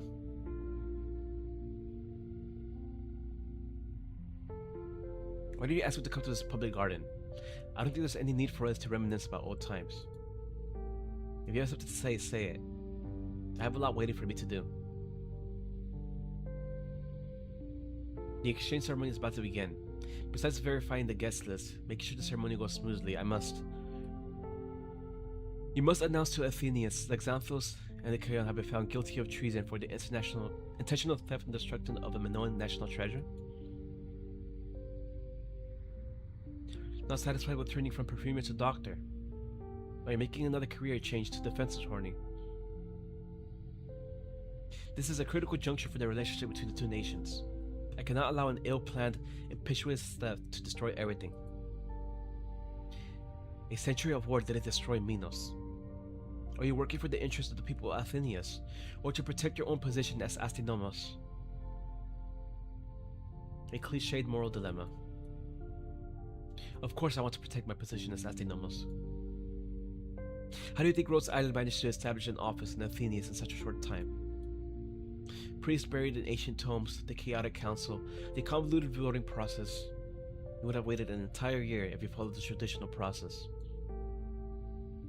Karisera's first temple and following the old ways? What a joke. How could the place be ready for today's exchange ceremony if the Sargonian girl hadn't intervened and pushed the final phase through with modern, effective project management?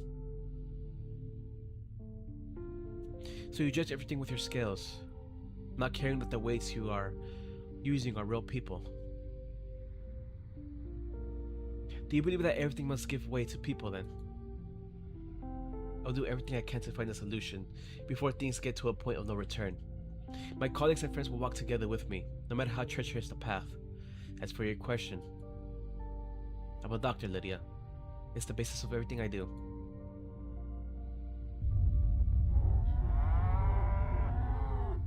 The ground beneath them trembles. The sound of howling approaches. Dozens of birdie bees jump across fences and benches, stampeding through the public garden. The herd steps upon the spacious grass, running towards the tall building in the distance, seemingly quite sure of their destination. In the frenzied stampede, a young birdie beast is drawn to something to the side. Two solemn human figures reflect on its wet, curious eyes, but it quickly loses interest in them, catching up with the herd and leaving only drifting flower petals behind.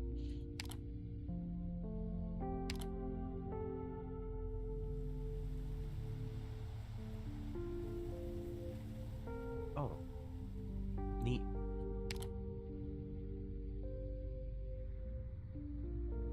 The scent of flowers surrounds the two Pallas. The keen sense of smell, honed by rigorous training from a young age, allows them to easily identify the damaged flowers, but not the true thoughts of their counterparts. Neither of us could ever change the other's mind. It's been this way since we were little. But there's a question I always wanted to ask you. What makes you so great, Lena Athapolu? Lydia? You approached a girl that all the Athapolus disliked, took her to your favorite garden, and taught her knowledge about plants that she had no interest in. All of it on your own.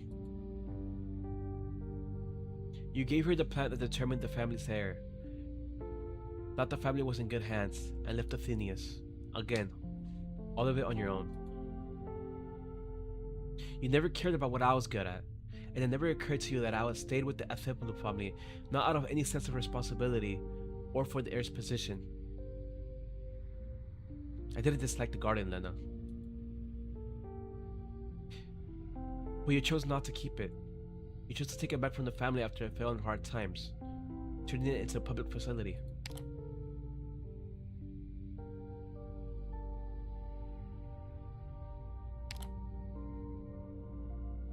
That's our fundamental difference.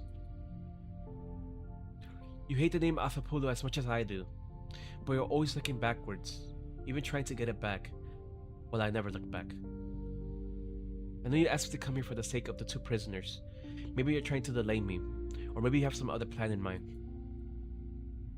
After I became heir to the family, it took me another 2 years to cast the mantle aside. Only now do I have the chance to do what I really wanted to do.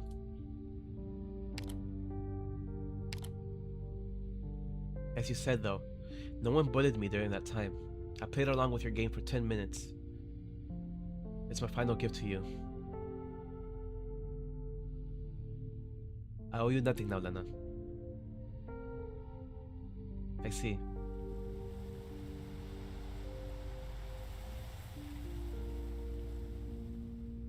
The gray-haired Vupo gazes at Lena's departing figure. She had imagined a reunion before Lena returned to Athenius. Afterwards, she had imagined departing. Never before had she been so acutely conscious that they were going to part ways forever.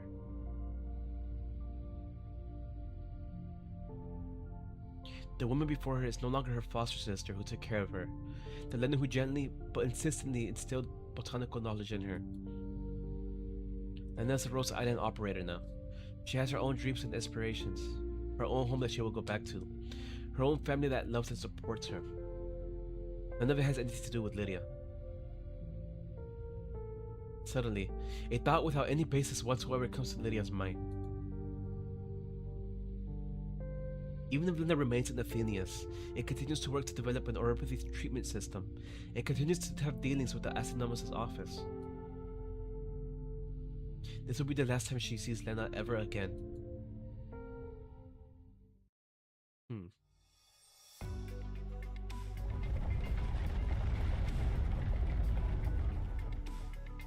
Phew, we should be safe for the birdie bits here.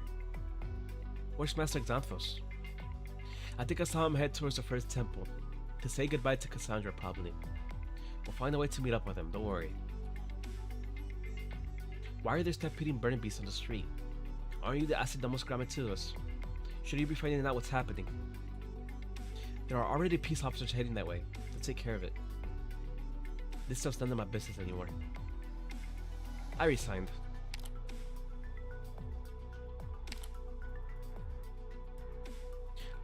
To rescue Master Xanthos and me from prison? That's unnecessary. You wanted to say you could have gotten out on your own, right? Well, it doesn't matter. I was planning to quit anyway. What exactly is your plan, Nikayon? I don't know what you're talking about. Please. Oh, I just noticed it has like a big bow harp. That's kind of cool. Please, you never passed your classical drama courses and it shows. You had the exact same expression on your face when you submitted your withdrawal from preschool after contracting neuropathy. It was the day before the debate contest, and we were practicing archery as usual. You were a much better archer than I was. I was pissed and intentionally fired a shot into the distance with your bow. The accident happened when you were looking for the arrow. Oh. I carried you down the mountain and ran into Xanthos. He feared us the best neuropathy doctor available, but you got infected in the end. And so we missed our 7th debate contest that would have broken our 3-3 tie. Is this really the right time to talk about this? Since when did the Minoans need the right time to debate? In the halls of Theros Temple, on the streets with drunkards and gamblers, everywhere is fair game. I thought you would only be down for a day or two. And we will be back in the competition in a couple of years. But you just ran away. We never decided the winner in all these years. It's about time you gave me back this last debate, Nikayon. What's the topic? Let's say whether an infected can become a hero.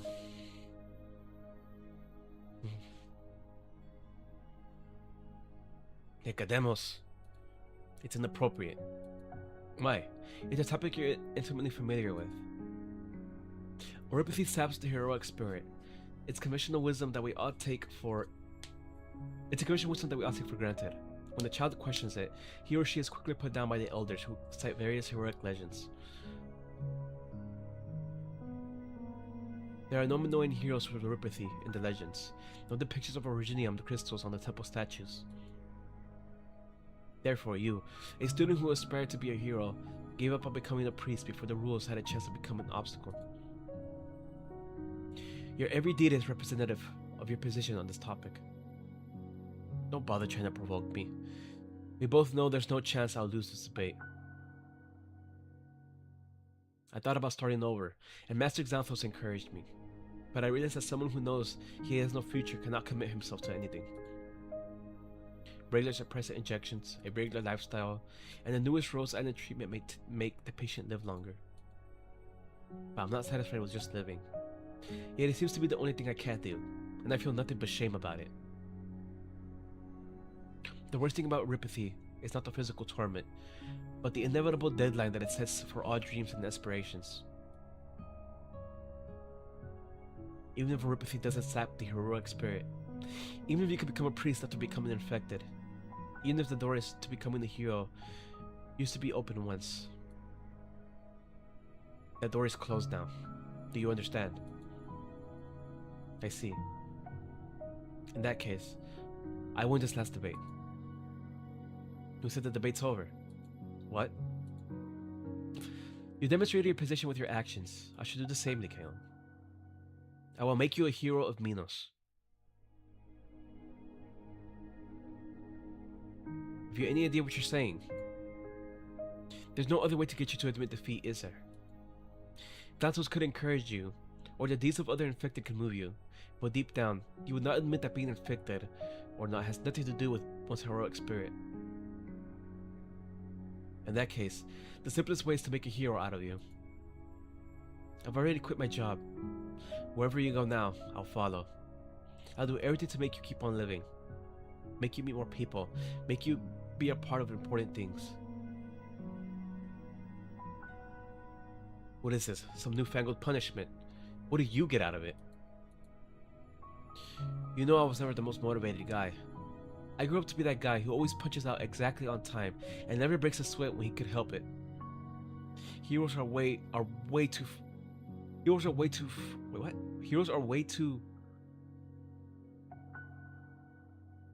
Heroes are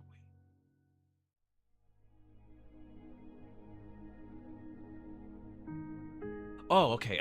Okay, I read that way wrong. Heroes are way too far away from my life, and I don't want to become like them, no matter how glorious it might seem. I thought it was a typo for a sec. I'll make a hero out of you. A true hero. One whom everybody recognizes. As for what's in it for me, I get to win our last debate. That's all I want. You're out of your mind. Thanks for the compliment. I'll take that as a yes. Oh, but you're late stage, aren't you? That's a pretty big disadvantage for me. Is it true you have difficulty seeing and you get dizzy easily? No. What are you talking about? I'm just mildly infected. I don't have those kinds of symptoms. Mildly infected? But you keep going to the Rose Island Clinic. Kiri Althapulu had to pay you a home visit. And you ran the hotel kitchen because you couldn't see that stop sign clearly. You've got it all wrong. It's Master Xanthos whose condition is serious. Xanthos? We never had a plan, Nicodemus. Master Xanthos broke out of prison with me because he wanted to do something that was worthwhile to him, while he still could. Even if the price is his life.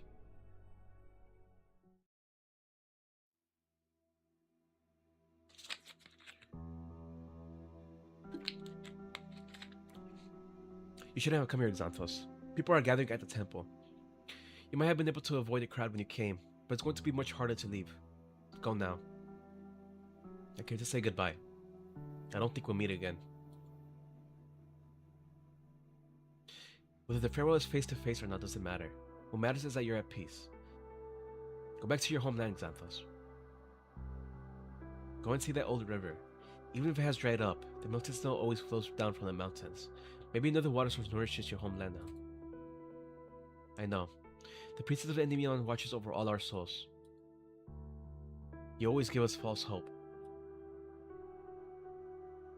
I remember the day you first came to Athenius. It was a rainy night, and you walked into my temple with Isakos' bloody chiton, or chiton. You were downtrodden and lost, but you told me about your promise with him when he went to war.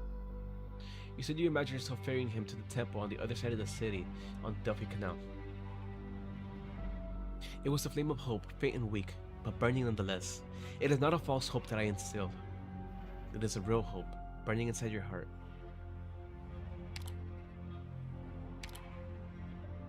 It was real. It still is. Only that I had hoped you would nourish it with life.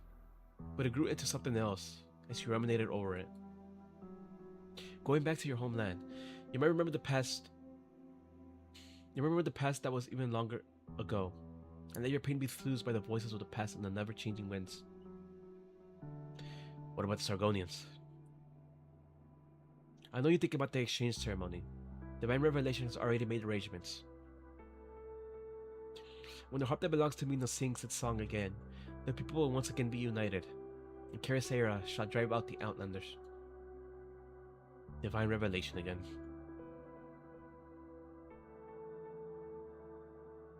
Oh, CG.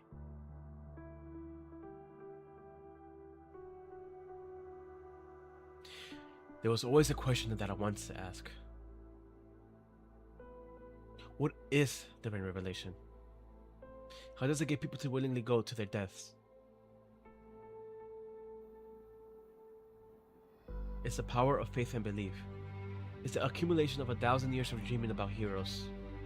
The thing that makes Minoans Minoan.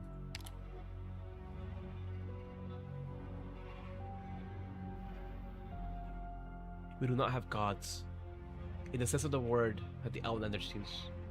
Our gods are our heroes, each and every one of them. Our hero, Carisera, was once an ordinary woman. It was the guidance of divine revelation that led her to sing the songs of heroes and unite the suffering Minoans on the path that leads to where we are today. Divine revelation represents your deepest desires. Believe in it, and it will guide your path and make you a hero. Do you mean that Ithacos longed for death? 9 years ago, Ithacos came to the temple and asked me if his dream of a river running red with blood was divine revelation. I wanted to say no and tell him not to go, but I couldn't do it. Divine revelation poured forth from my tongue, but I could not stop it or alter it, because it was not my place to deny someone else their most earnest desire. As for Ithacos, the blood and tears shed in the construction of the nomadic city of Athenius run deep in his bloodline. It was ever in his mind, even when we served the temple together. He sought a way out for his soul, a place beyond Athenius that he could build and protect. But death was an inevitable price for his wish. Perhaps you're telling the truth, but I have a hard time accepting it. I know. Suffering rages in your blood, which pale words cannot soothe. Nothing I say can truly console you. But I wish you could. It's been 5 years since you came to Athenius. 5 years since we met. You spend most of your time at the river. You never come to the temple, and we rarely see each other except in front of Ithacos' grave. I never needed the guidance of a priest. But I was always watching you. You were Ithacos' friend, the last trace that his life left behind. I could find some small comfort if he lived well. It was one little bit of selfishness that I allowed myself, outside of my duties as priestess. I watched you acclimate to Athenius' rivers, watch you take in an apprentice, and watch the two of you go about your days together. Nicaeon is an honest, serious boy. I remember her at ease when he was taking care of you. Empty words could not comfort you. But what about these details of life? If you not found comfort in it, even for an instant? Was Athenius everything you thought it would be? There must have been something that was better than you expected, wasn't there? Maybe. Then go think back to it. And think back to your past. And think about whether you've forgotten anything that was more important. You need to live well, even if only for Ithacos' sake.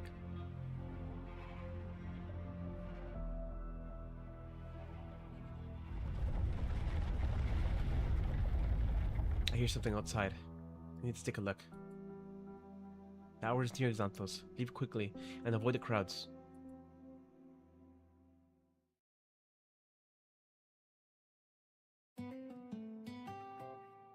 You know, who's gonna be the boss of this event? I always ask that, but I haven't really... Maybe the ambassador or Lydia?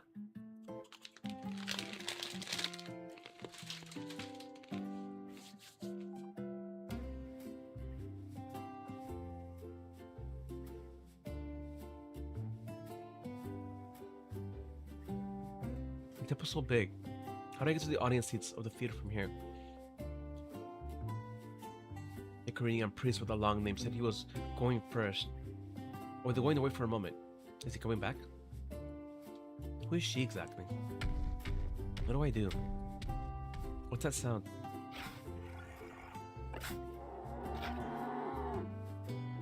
Huh?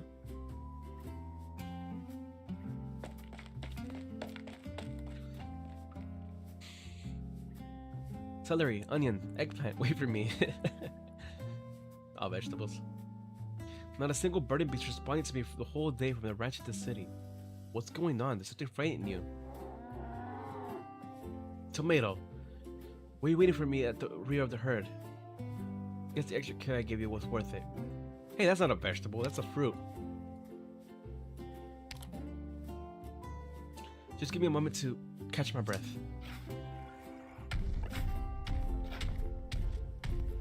Oh, tomato. Tomato, come back, wait for me.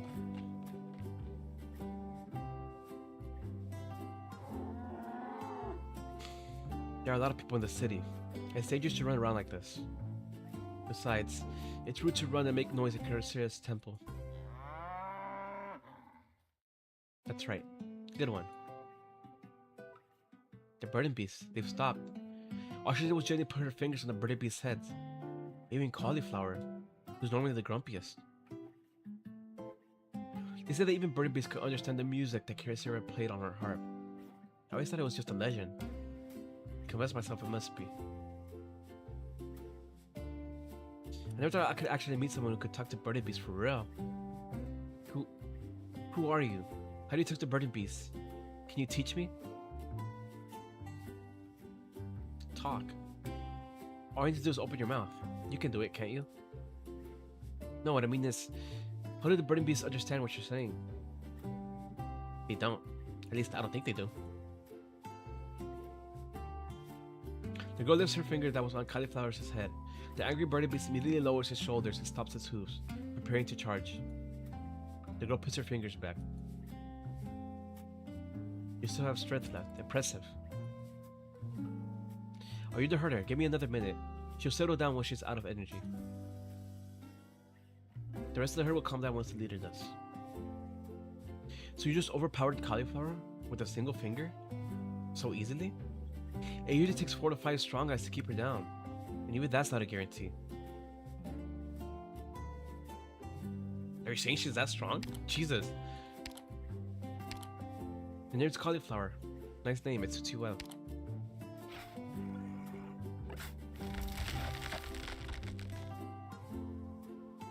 The tile beneath Cauliflower's feet is cracking. Alright, that should do it. The girl lets go, and Cauliflower's knees buckle as she lies down on the ground. Then, the girl does it to the rest of the Cauliflower's herd one by one, calming all the burning beasts in no time. That's the last one, huh? Oh, what's out on your horn? Thank you for your assistance, our distinguished guest. Sinicia, honored priestess of Lachidaman. Oh, she's a priestess.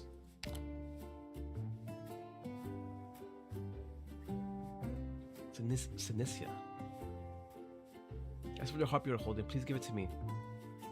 It is the harp of Caracera, belonging to the first temple, which we have been waiting for.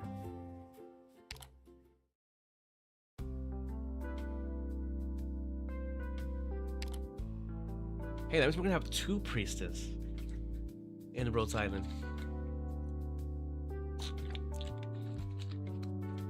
Pallas and that chick.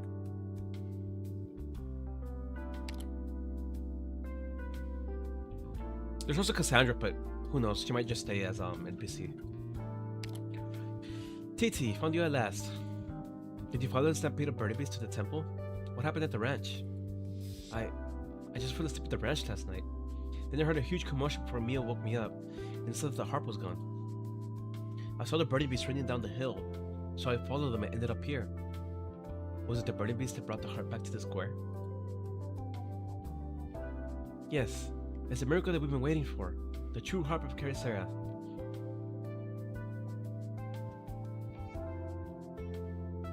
Now the only thing missing for the ceremony is play. Which isn't so hard. I memorized the Caracera's rules on all the plays. Once we settle on the program, we can find people to play the rest of the roles. About that, I would like to select a play for the ceremony in my capacity as a supervisor as the first temple's completion. Why are you so serious all of a sudden? What's the play you have in mind? Caracera and the Outlander. Oh, she's gonna play the Outlander. She's gonna play, okay. You mean the plan that was banned for political reasons? And afterwards remained unperformed even after the ban was lifted because no one wanted to play the role of the Outlander? Yes. It used to be the most popular classical play used in traditional ceremonies. I will play the role of the Outlander. You don't need to do this. We all know how kind-hearted you are. No, I want to do it. I thought long and hard about it last night, and realized that this was my responsibility as a Sargonian, here and now.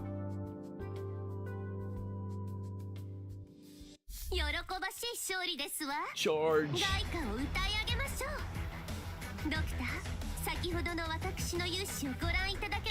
Oh, actually, I have not checked the medal swords yet. Did I miss any stage medals? River Master. Hearing that's what's trust with your wisdom and courage. He knows the canal inside and out, but not always to control the river of his own art. This one.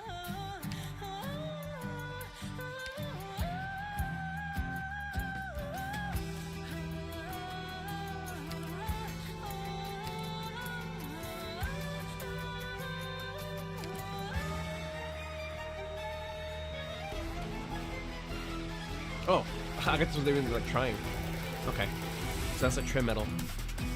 Try to hit or shield wall. And since this is playing Pallas, appreciate your excellent work.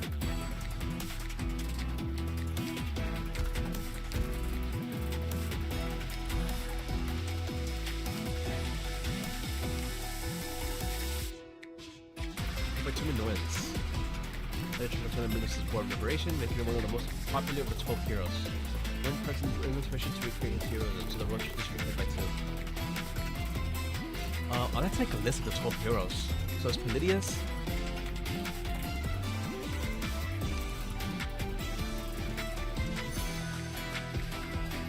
Then I mentioned the Flora one.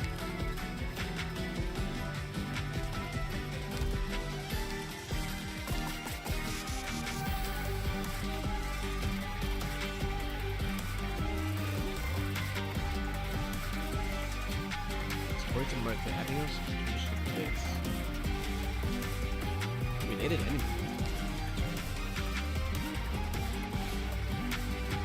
Illusion created by the stories of the Adoy. Heroic ideals come in the million forms, more grand and other simple. Why are they related? Oh, it summons this, okay.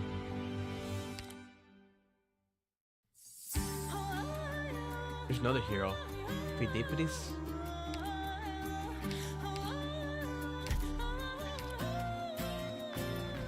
Divine Revelation. Alright, last stage. His raging fury seeks an outlet. This is a battle that Sir God owes the Minoan.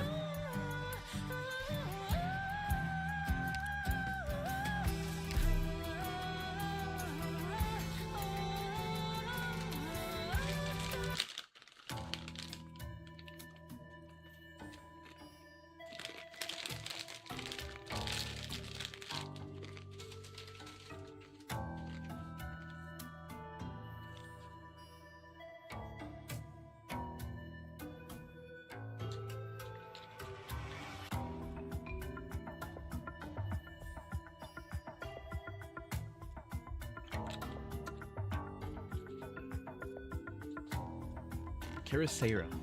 Okay, how do you pronounce that? I feel like I'm butchering that name.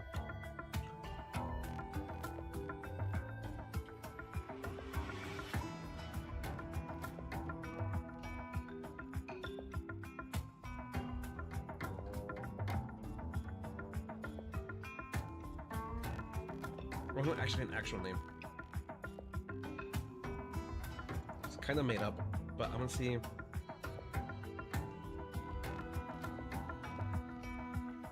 I like how Google AI actually looks up Arknights.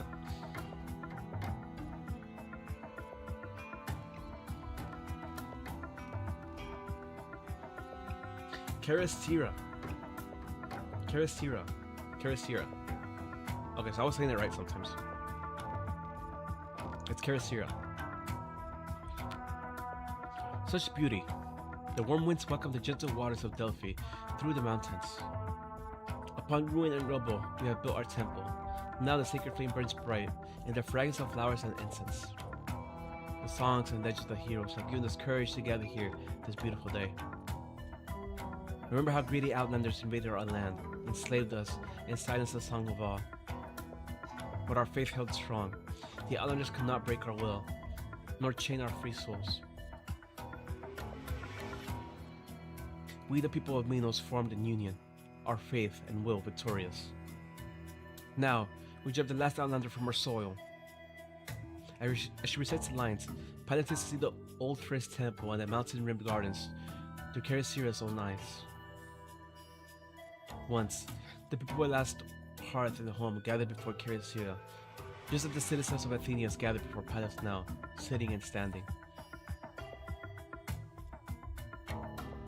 They are all holding their breaths, waiting for the most important moment.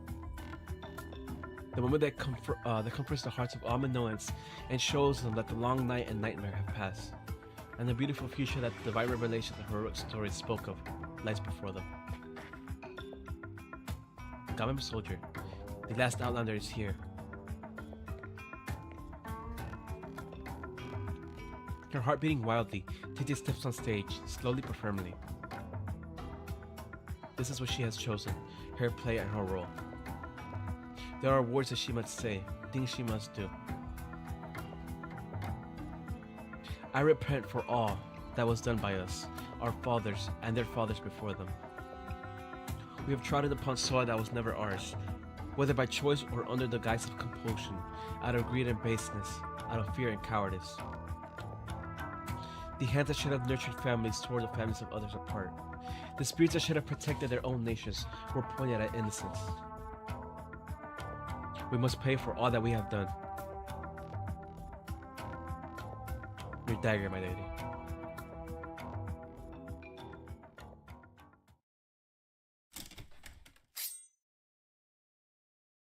Kirisira picks up the executional dagger.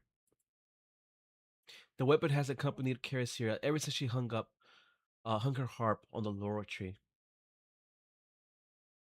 Years of fighting have taken their toll in the form of chipping across the blade, but the tip remains sharp enough to take a life. The islander relaxes as Kirisira prepares to make her move.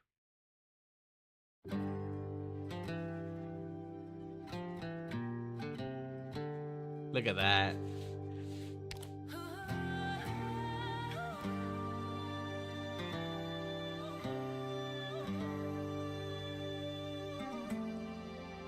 As dramatic music begins to play, Pallas, playing Kirisira, hesitates a little. Tizzy suddenly recalls a soldier who gave the blade to Kirisira. His face was covered, his figure unfamiliar, and his motion somewhat halting. Was he one of the actors that she picked for the play? Titi begins to feel unsure. The stage of the theater is wide and empty. The audience is so far away, but Titi can hear their clamor. Are they excited about the play? Kill her! Make the invaders pay! Or was it for the Sargonians standing before them in the theater?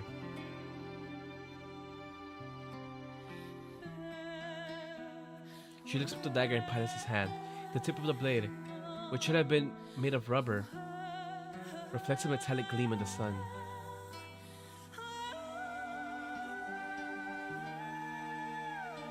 All must end here.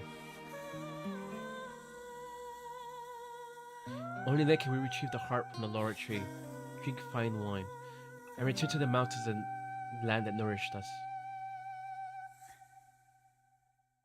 The play must go on.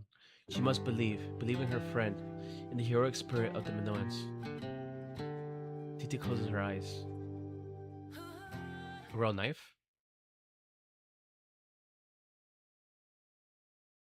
Despicable. Disgrace. Have you no pride, Minoans? Have you no honor? Have you no heroic spirit?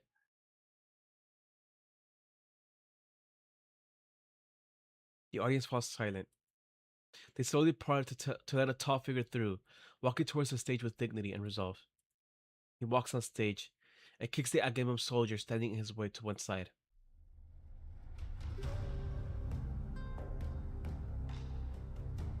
Swapping the dagger to make a murder look like an accident. This is why the Minoans learned such underhanded methods.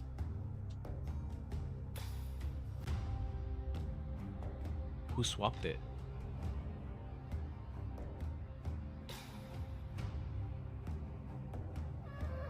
Now that is what I want to see. A surprise, something unexpected. Of course, it would have been interesting too, if you hadn't held yourself back. Athenius' business should be handled by the citizens of Athenius. We should trust Pallas, even though it's demanded to make an appearance. Please excuse my impetuousness.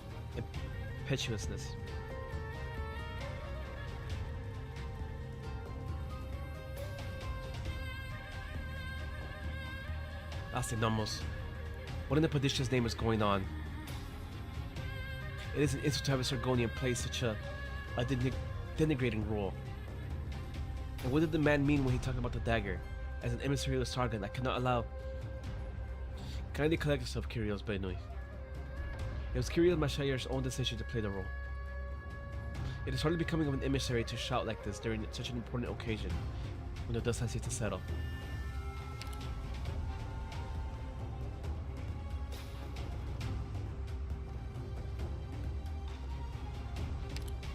Xanthos. So he never left Athenius.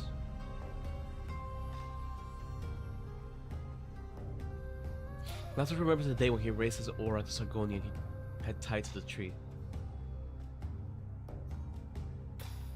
But then he heard the horn of victory coming from the foothills, and the joyful liberty brought news of those truths. The frightened Sargonian stumbled and fell as he fled. Lazarus' comrades held him back and prevented him from killing the prisoner. Slowly but surely, resentment began to build within his heart. Life and vitality were gone from the soil of his homeland, but the marks of the Sargonians left behind lingered. Their banners, their landmines, the dam they built, which killed the river, became an indelible scar upon the land. He saw many Sargonians make a hurried retreat towards the border on his way to Athenius. He never joined them in knowing who threw rocks and spat at them, because it was not enough. In Athenius, he rode his ferry on the Duffy Canal day after day. He watched over the ebb and flow of the canal, but he could not keep the river of his own heart in check. Rage roiled in his heart, seeking an opening.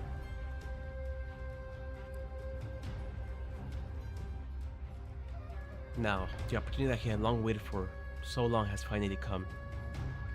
He clutches his oar.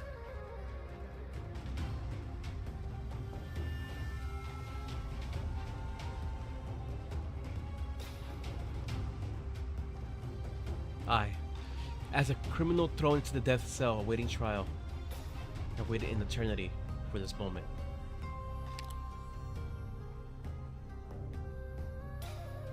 No matter what punishment awaits me for all these reasons,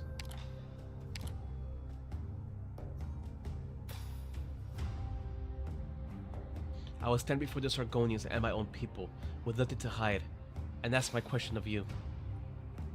The audience is hushed. Even the haughty Sargonian deputy falls silent. I lost my home and my dearest friend in the war.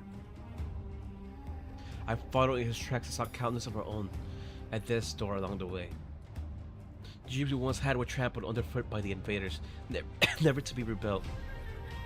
Why? I asked the invaders. Did you set foot on this land that did not belong to you? What makes you think you can shamelessly come to Athenius just a few years after the truce, acting like nothing ever happened? He looks up at two people in the middle of the stage. The Sargonian woman opens her mouth, and closes it without saying anything. Pallas lowers the dagger. My people, I am surprised how quickly you forget. Did a century of colonization and oppression leave nothing behind in your hearts? The Sargonians destroyed our homes and cities, distorted our culture, extinguished our language.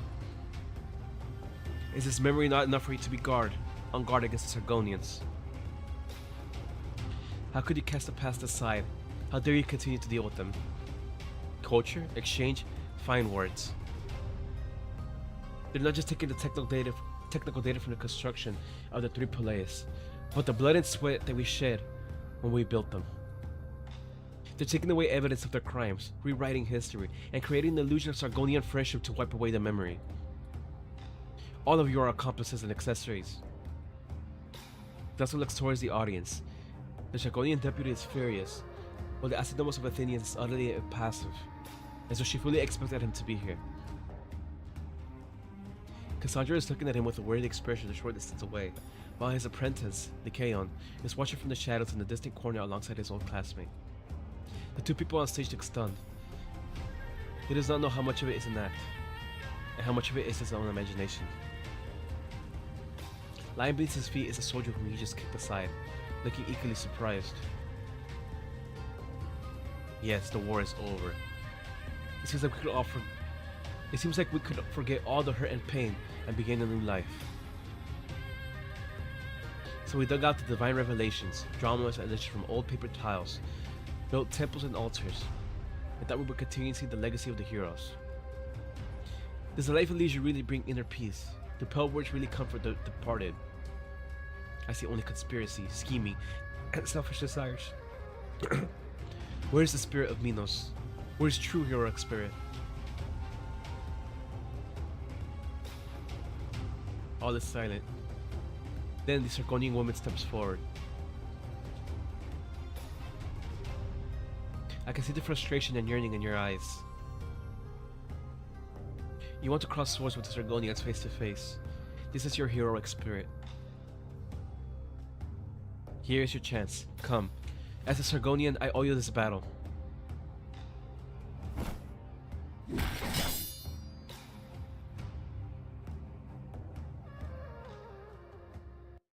Oh, is he gonna be the boss? Okay.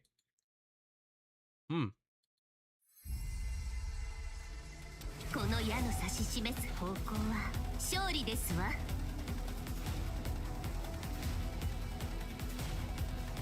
Let's see what we're doing here. That's a lot of water wells.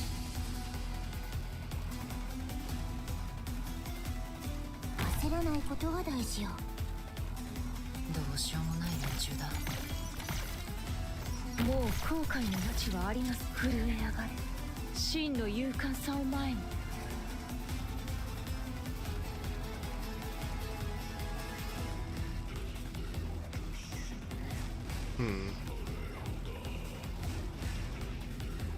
No, not there. We'll do this. モンスター、座標についた。英雄たちよ、この揺るぎなき信念をたたえ、我らに組みせよ。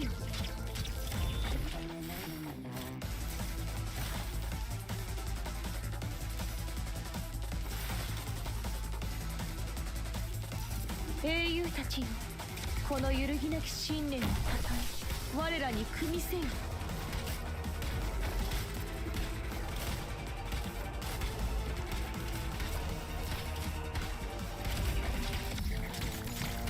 英雄たちよ、この揺るぎなき信念をたたえ、我らに組みせよ。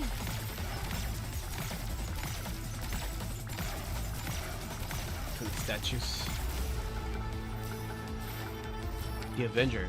Come what may, he will stand before the Sargonians and his own people, who wanted to hide and ask this question of them, here and now.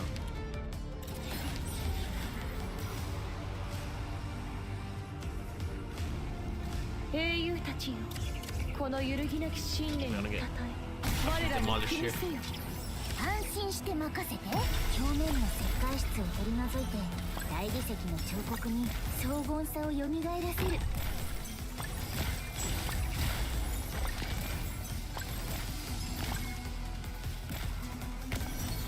泣き叫べ、その脆い信念のもとで。ドクター君、これ以上進ませない。震え上がる真の勇敢さを前に。 Crap, I was afraid of that. 叶えて差し上げましょう。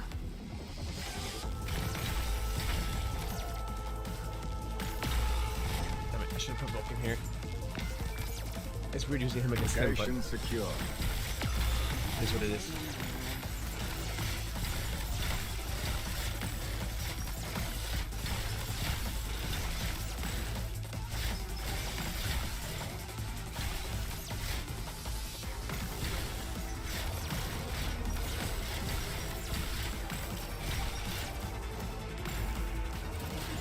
Malista. Down with time.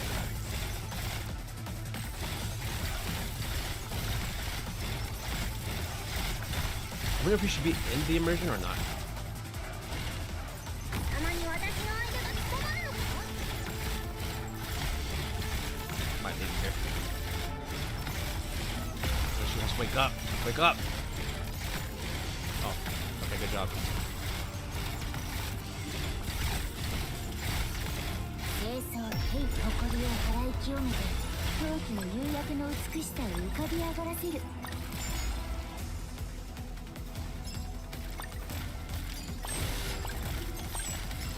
Bam. 出かける時から眠かったし、やっぱり今日は作業の日じゃなかったな。明日また来よう No, it doesn't really seem that hard.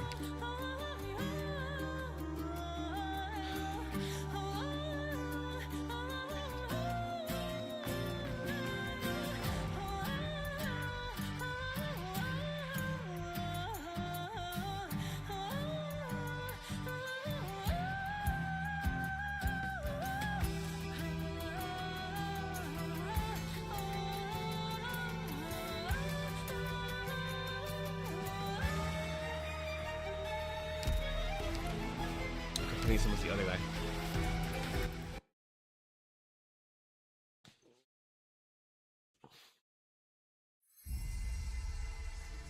チームの状況にはいつでも目を光らせてますので安心してください。 Hold on. Let me. 分かった。みんなくれぐれも安全第一にね。 Do her there.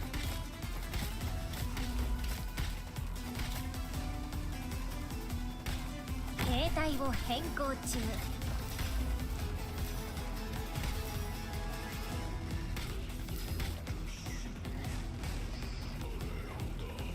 これ以上進ませない。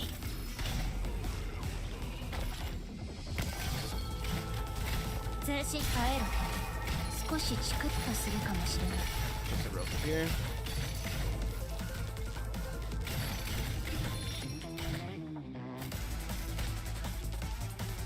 焦らないことが大事よ。はい。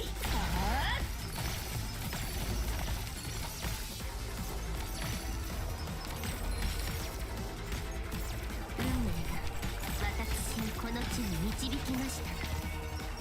はい、怒りの炎。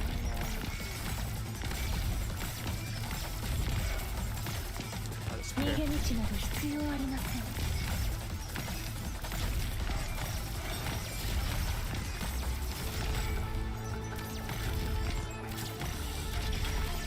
震え上がった真の勇敢さを前に。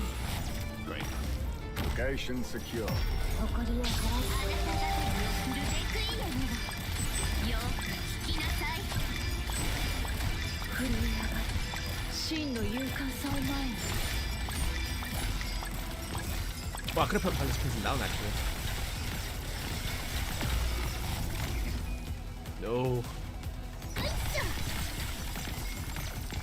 No.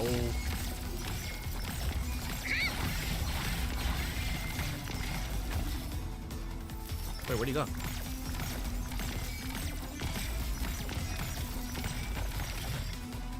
Right here, okay.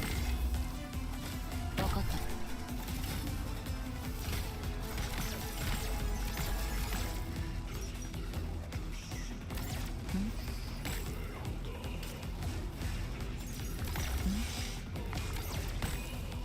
武器を取れ。 Damn it.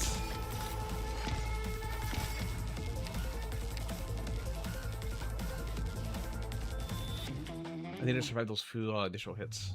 人類の戦争に終わりがなくとも今回ばかりは命の尊厳を守り通すことができました。撤退しましょう。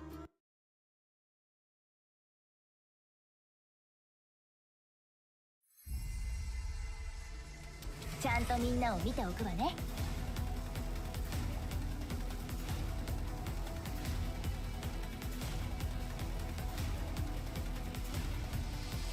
私 Wait, は hold on. 皆様の物語。 Hold on. 華麗なる断罪師にこんな失態は許されないのである。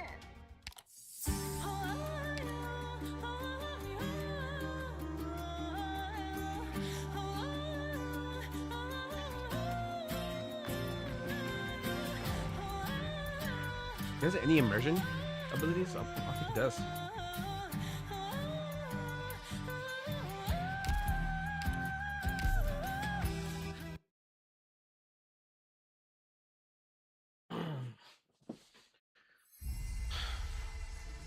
ここに残って仕事をしていてはダメなのか。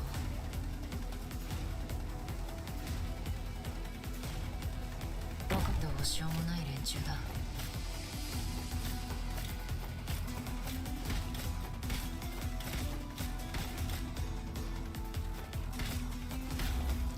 これ以上進ませない。 Yeah, fixing up. 携帯を変更中。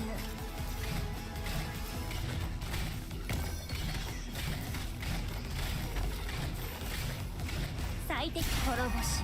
ミノスの戦法を見せてやる。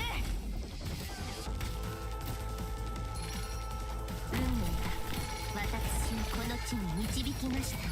叶えて差し上げましょう。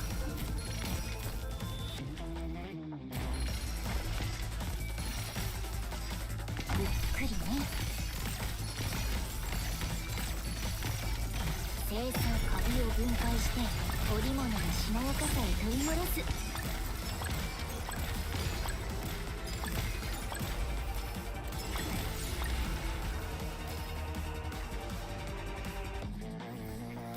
That's obviously extremely bad. はい。 Tell me what to do anything about it. Especially not with that in the way. Ready to move. Wait, what? How did she dodge? もう泣き叫べ。その脆い信念のもとで。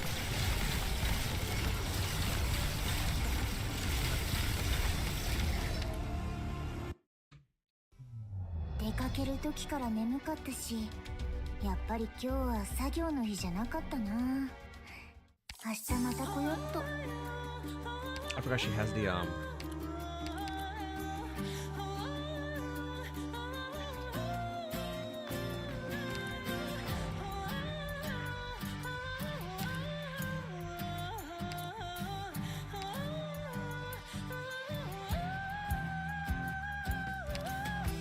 Oh nice, I can boost this now. Nice. .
行きましょう。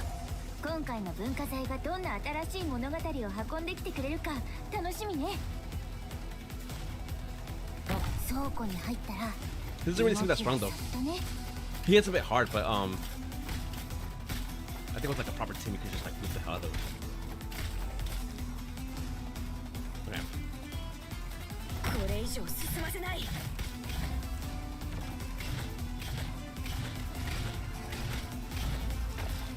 モンスター座標についた。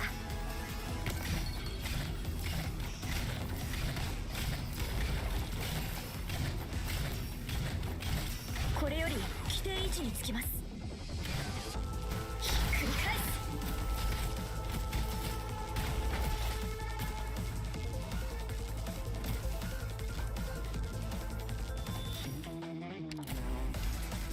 ゆっくりね。清掃。新しい機種はもうないの？じゃあ私の出番なしね。逃げ道など必要ありません。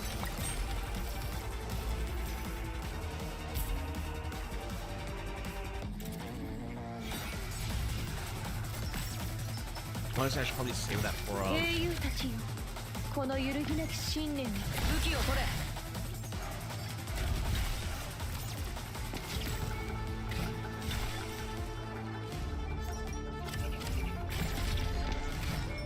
英雄たちよ、この揺るぎなき信念をたたえ、我らに組みせよ。 I did save TT's skill for the boss. 何としてもドクターが無事に基地に戻るまで守っていかないと。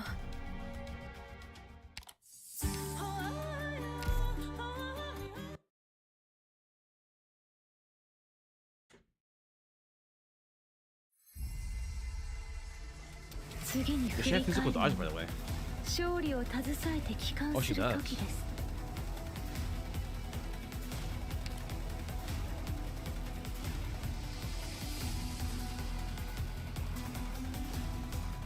異常な On guard.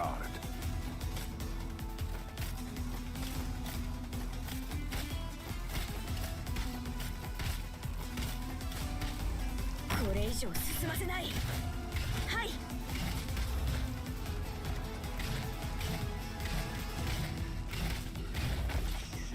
兵隊を変更中。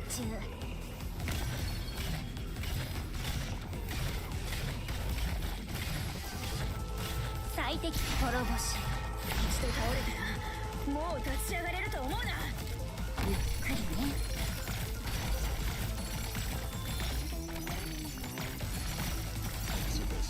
逃げ道など震え上がれ。真の勇敢さを前に。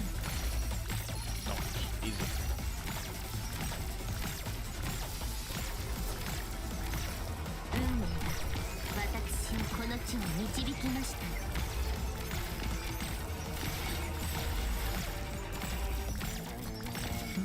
怒りの表面の石灰質を取り除いて大理石の彫刻に荘厳さをよみがえらせる。泣き叫べ。その脆い信念のもとで。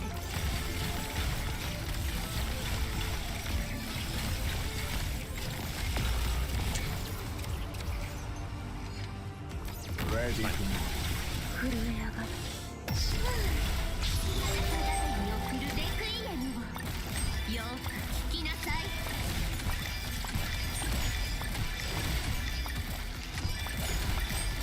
泣き叫べ。その脆い信念のもとで。Alright, home 2. 通信に接続。すまない。力を入れすぎた。Sacco's innumerable. Look behind the cost of the land, magic, physical, and arts damage for non-immersed units. Okay, we're fine. 震え上がる。真の勇敢さを前に。 Okay, we're not fine.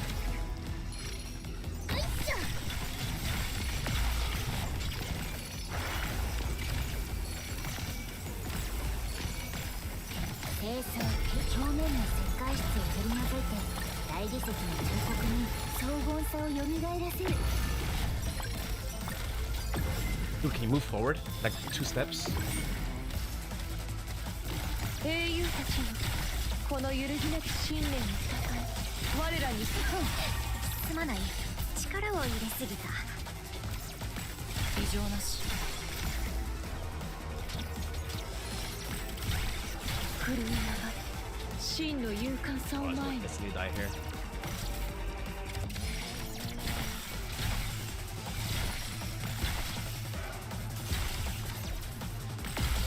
Yeah. ここにひざまずくのです。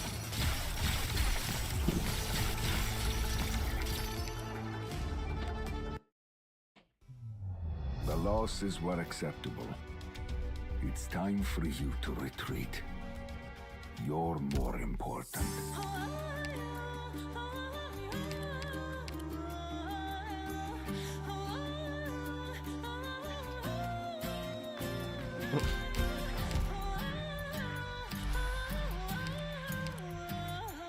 Wait, Wooka's biggest weakness is she just can't get healed. I'm not gonna get her module.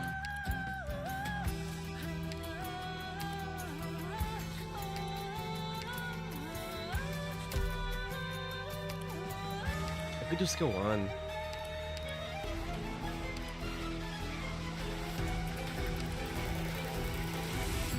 Just to stall.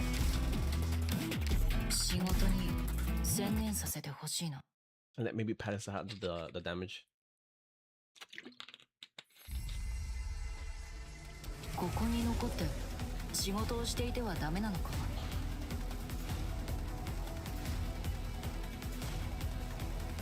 倉庫に入ったら動きはそっとね。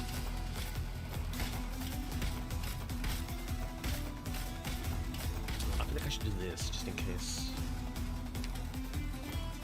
これ以上進ませない。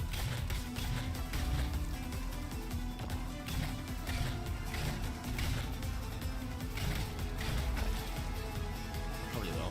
兵隊を変更中。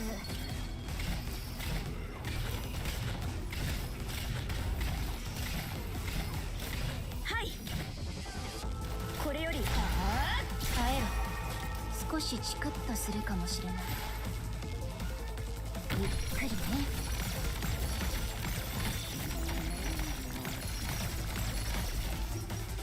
もう後悔の余地は泣き叫べ。その脆い信念のもとで。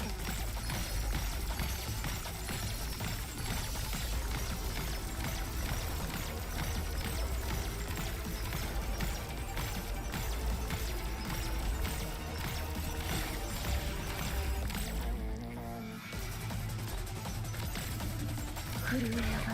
治療は不要だ。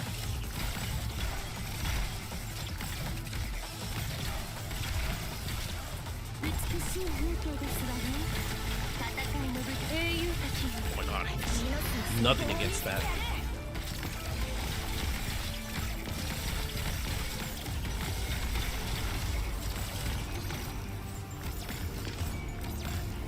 震え上がる。真の勇敢さを前に。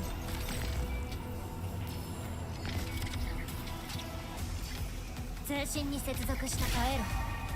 少しチクッとするかもしれない。清掃って誇りを払ってあなた方に送るべくいのによく聞きなさい。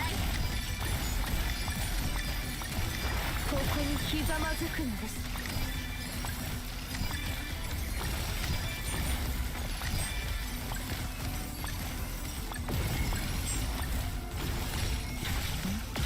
震え上がる。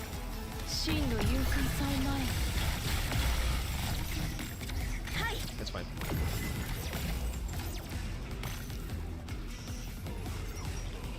たまに私の相手が務まるのか。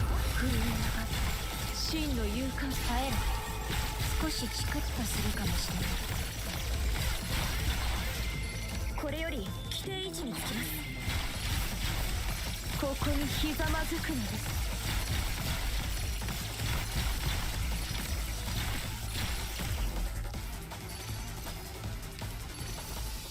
Stuns him.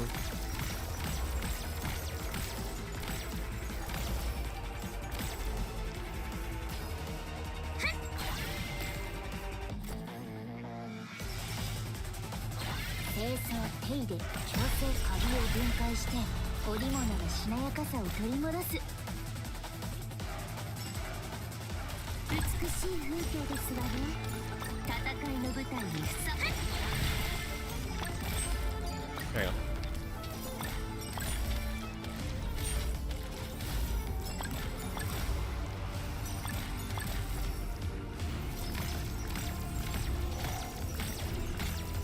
震え上がる。真の勇敢さを前に。 Serious. Location secure. 耐えろ。少しチクッとするかもしれない。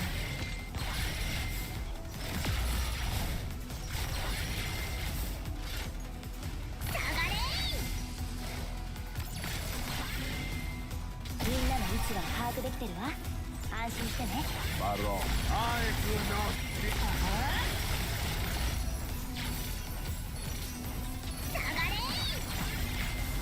Oh my gosh, you shoot 9k. Woo! Did it.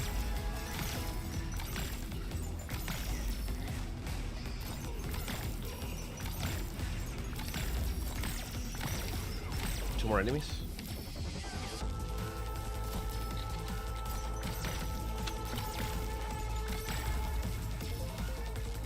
Okay. 美しい風景ですわね。戦いの舞台にふさわしいですわ。 Oh, the statue. Bro. 逃げ道など必要ありません。泣き叫べ。その脆い信念のもとで。 What's he doing there?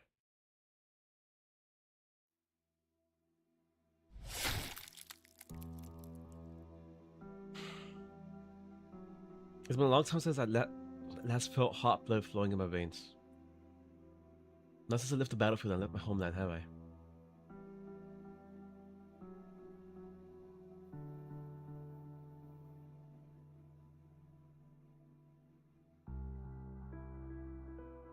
His vision begins to blur from the loss of blood. Everything seems covered in a white glow, and he instinctively closes his eyes. He hears a song of a harp, but he does not know from whence it comes. He forces his eyes open and sees himself in an unfamiliar space. He seems to be floating in midair, people passing in front of his eyes without acknowledging him. It is as though he is in a dream.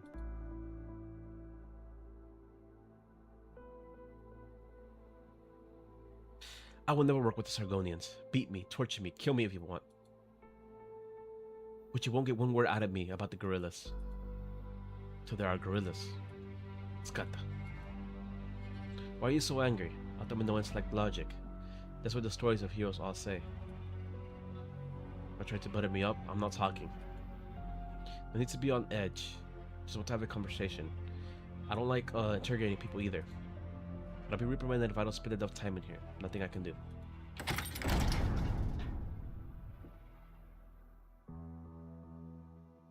What are you doing, Mashire? Are you so stupid that you can't do something as simple as interrogate a prisoner? I'm on it, sir. Piece of trash, some noble. Ha. Mashire. The prisoner watches as his interrogators jump up from the ground nervously.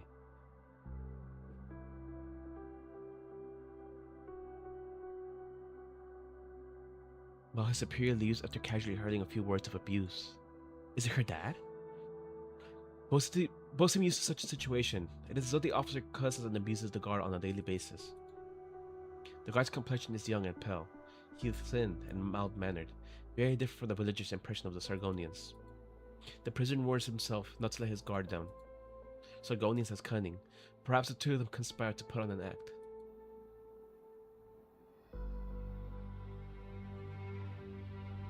Well, I have to act like I'm interrogating you. Could you say something? Anything? Anything. I've got a litany of curses for you. I could go on for days. Let's talk about something else, something nicer, something that can help us forget about our struggles and helplessness. Tell me some Minoan heroic stories. I know some of your legends from ancient books that I collected, but they're not easy to find in Sargon.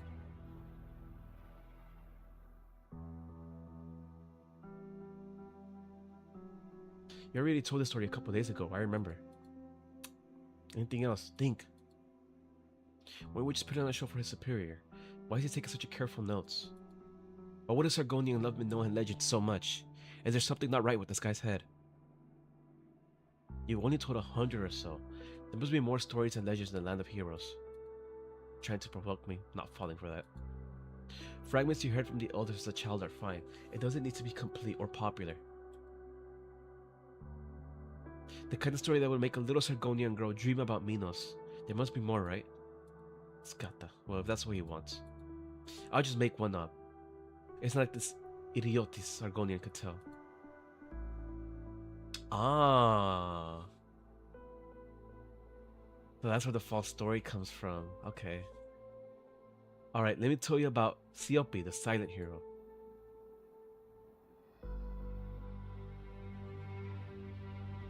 It is the strangest experience this prisoner has ever had. No one will believe the story if he told it. He decided to take it with him to his grave. Xanthos has seen this?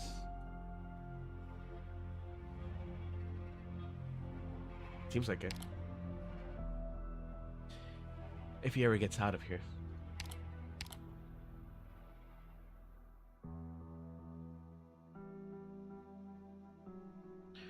Bloody bother. Finally got him off my back for the day. I didn't know I was so good at making up stories. I should become a bard if I ever get out. If I ever get out. Is that a crack in the door? Did the Elysios forget to lock the door?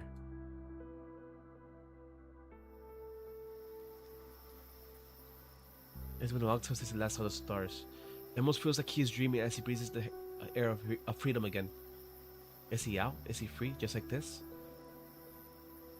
You're just trash. You've been in the Minoan cells every single day, and you haven't gotten one scrap of intel about the gorillas. Sorry, sir. I've been taking records.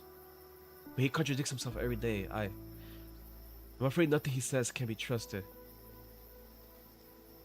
I know you couldn't get anything done, incompetent fool. I'll interrogate him tomorrow while you watch and learn how things are done in the Lord Amir's army. Yes, sir. The fugitive hears the guard and his superiors talking in the distance. He hastens his movement through the bushes. The movement seems to have drawn the attention of the Sargonians. How did the prisoner get out? After him, Mashire, you worthless shit. You are dead if you don't catch him.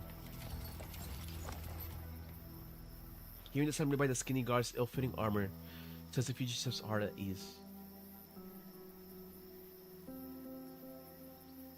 He knows a single Sargonian could never catch him on this Minoan land. He takes one final look back as he escapes the Sargonian camp.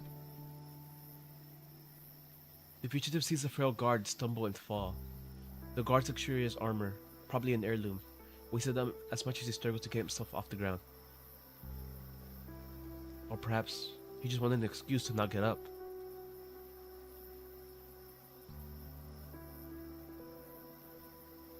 Did he really forget to lock the door, or did he finally find an opportunity to leave a crack? The prisoner does not know. The only thing that the prisoner knows is that he will never forget the time he spent at the Sargonian camp, and the ridiculous looking Sargonian.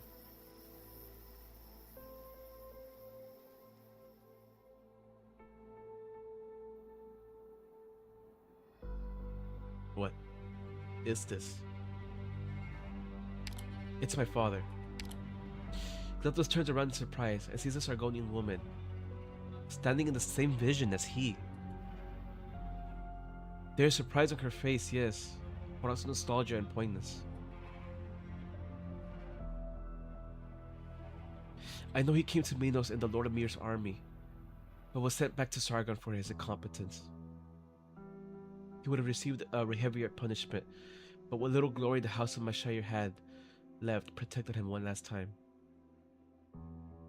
He never really achieved anything, and it wasn't surprised that he would mess up after he was conscripted. He didn't like to talk about his time in Minos, and I never asked.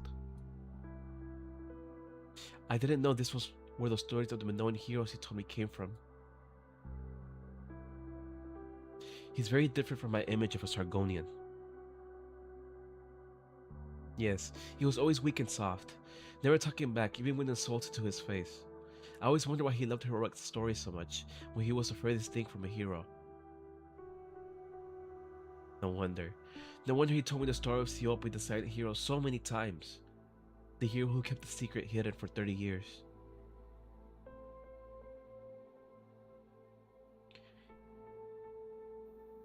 You planted the seed of heroes in your heart.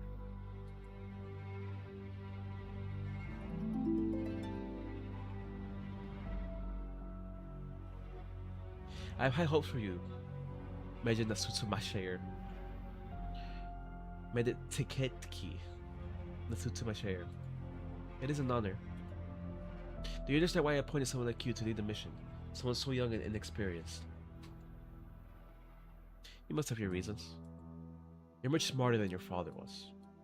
The house of Mashire was a noble house with a rich tradition, and I was on good terms with your elders.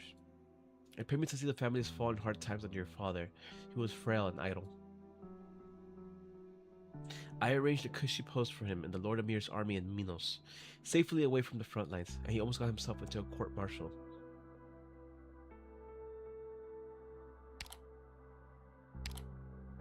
When Minos came up again after all these years, you were the first person I thought of. Young Medjehtiqedti is much sharper than her father, I thought. I'm sure she will have no trouble bringing the harp to Minos and bringing back a few blueprints that belonged to Sargon to begin with. You'll do a fine job and do your family proud, won't you? Yes, exalted Badisha. I love the legend of Minos, and I wanted to see the true heroism with my own eyes as I was little. I'll make sure the Minoan mission goes perfectly.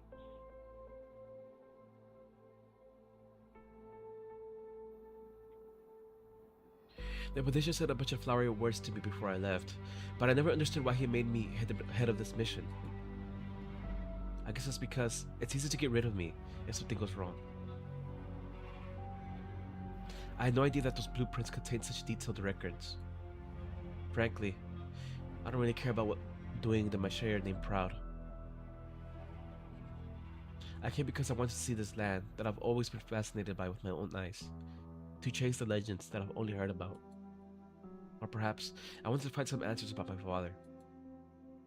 What is this land of heroes that Father talked about really like? And what is the heroic spirit really like? I wanted to learn, to find out. That's why I came to Minos. Have you found the answer? Yes. What about you?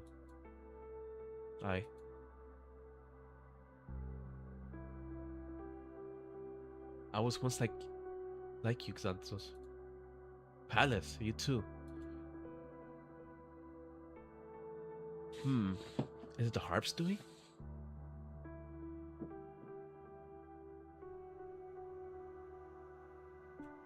I've seen my own eyes how our people died shielding their comrades from the Sargonians, and heard the screaming of the wounded being amputated in village huts. Hate flowed in your heart and mine, in the hearts of every Minoan. Even now in my heart, I know. But we ever stop to think why we love to drink? Besides the sweet fragrance of wine and the joy of harvest that it represents, the inspiration and joy that it brings us. Besides all that. It's also because it makes us forget, if only for a while. Too many things trouble us and make us hurt. But we can't forget them completely, because to do so would be a betrayal, and we drown ourselves in drink, seeking a moment's forgetfulness. But then, I had to leave Minos.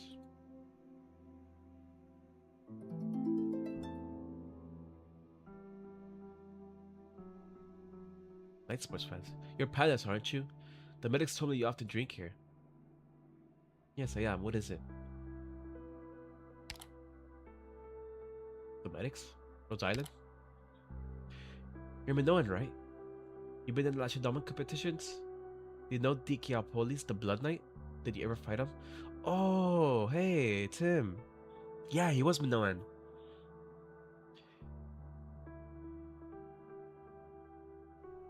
Damn, what a throwback. That's cool.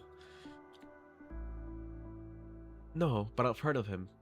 A Minoan infected who participates in the Cachemir's majors, I think. Oh, actually, the competition of those two places is not quite the same thing. But they're both clashes of physical ability and skill, aren't they? I knew it. The principles and strength are the same everywhere. The Blood Knight must be strong because of his Minoan upbringing. I wanted to meet the Blood Knight, but he's retired now. Still, it's an honor to meet another Minoan master. Can I have your autograph? Anywhere's fine. How about my t-shirt? Thank you so much. So, the Minoans have a special way of training. I heard you love drinking. Is this part of your training? Accelerating blood circulation with alcohol and increasing explosiveness.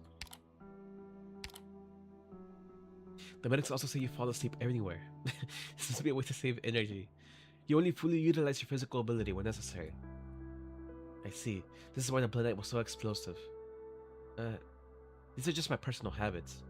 I don't know how the Blood Knight trains, but I doubt... I get it. Just fantasizing about things. Did I get carried away? I hope that it caused any offense. It's alright. You really love Dicapolis, don't you? Yeah.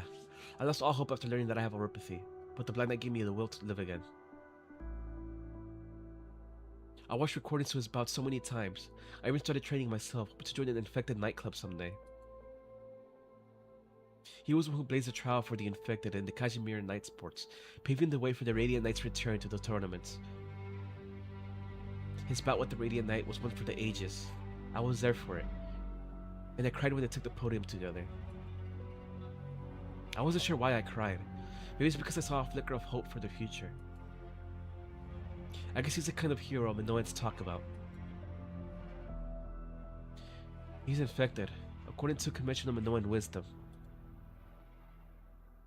Do infected heroes have some kind of special title in Minos? No, but he's a hero, yes. No one can deny it.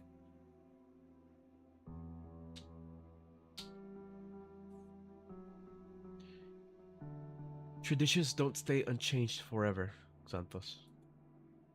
The stories of the heroes defined and shaped who we are. Yet because heroes arise from among us, we in turn possess the power to define them and to reshape what it means to be a hero. I learned that after I left Minos.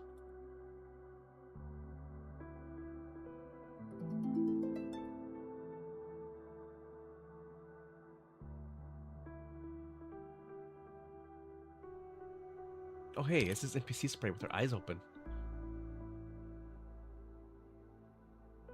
Our goddess of victory is back. I heard you destroyed another Sargon cavalry unit that tried to sneak across the border. I told you not to call me that when we're in the village. It's embarrassing.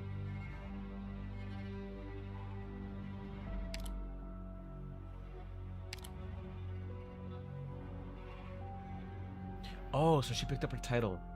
It was the title that we gave to Pallas. What leads us to victory is our goddess of victory. That's what Pallas said when she left. You can use this overblown title however you want, if it scares the Sargonians. Overblown title. As long as we still have our goddess of victory, you'll keep the Sargonians away.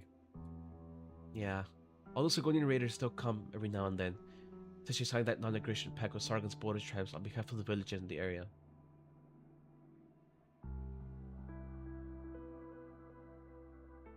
Pallas signed that? Okay.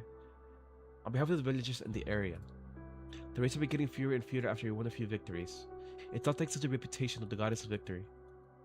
Besides, inheriting Pallas' title makes me feel like I can't give up, which helps me pull through in tough battles. It doesn't just scare our enemies, it also inspires our own. Yes, that's what heroes are for.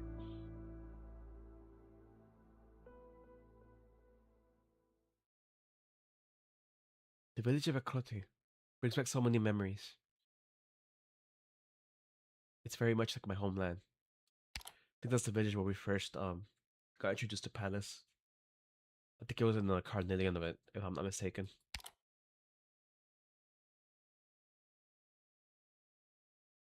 All the villages of Minos are alike. The same soil nurtures us. But it's not just because of the same soil that we're a single nation. It's because we know the same stories. Only we, upon seeing the olive branch, remember how the hero of Philippides ran from Athenians to spread the news of our victory over the Sargonians to the other cities.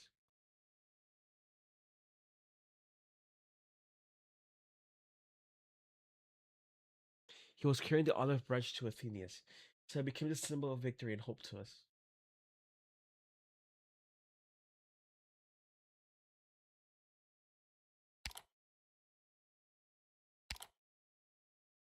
This is what truly belongs to us, something that outlanders and invaders cannot take away. And as long as we keep living, we'll carry on these stories and change the traditions so that the legend of Minos heroes may continue, that the spirit of Minos may continue. Minos is wherever we are.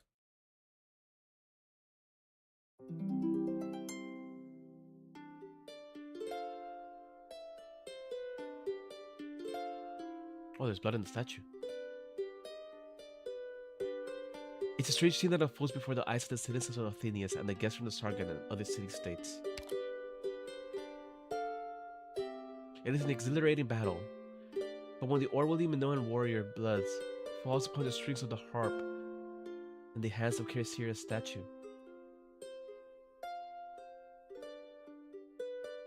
the ancient harp begins to make a sound, like an old machine starting up after a long slumber, its gears slowly beginning to turn.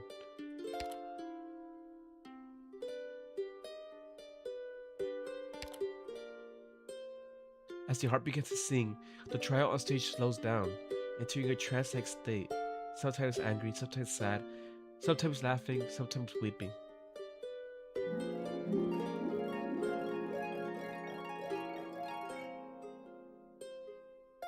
When the Minoan challenger is finally overcome by exhaustion and slumps down by the statue's pedestal, the other two on stage finally break out of their trance.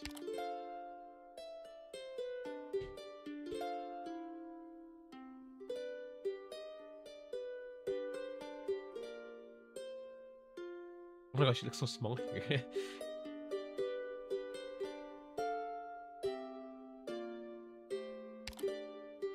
They look around themselves in confusion before running towards the challenger, reaching out to him to try to help him up, but getting no response from him.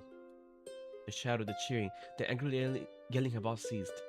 Those present begin to realize that they have witnessed a miracle. The harp that stopped singing after the Sargonians invaded has returned to where it belonged and declared. The tradition continues. and the new chapter is written in the stories of the heroes. The harp's music echoes in the sky above the square.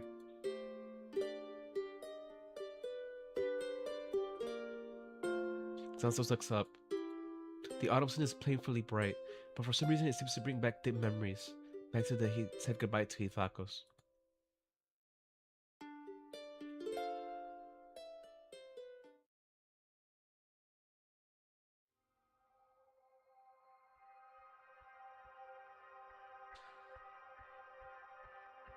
Do you believe that the gorillas can defeat the Sargonians?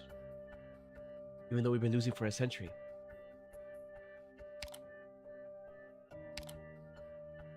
I haven't received any divine revelations, and I can't tell the future. I can't even leave with you. But I will promise what I can. I'll protect our village, our houses, our farms, our flower beds. Perhaps we can go to Athenians when you come from. Once you're victorious. I'll still be a ferryman, ferrying you to your workplace at the temple on the other side of the city as the sun shines upon the Delphi Canal. I've been imagining the scene ever since you described it to me. Are you listening, Ithakos? Minos is in for a cold winter this year, brother. Yes, but the spring will be all the warmer for it. He finally remembers what he said to Ithakos. He remembers the warm smile on Ithakos' face at the answer.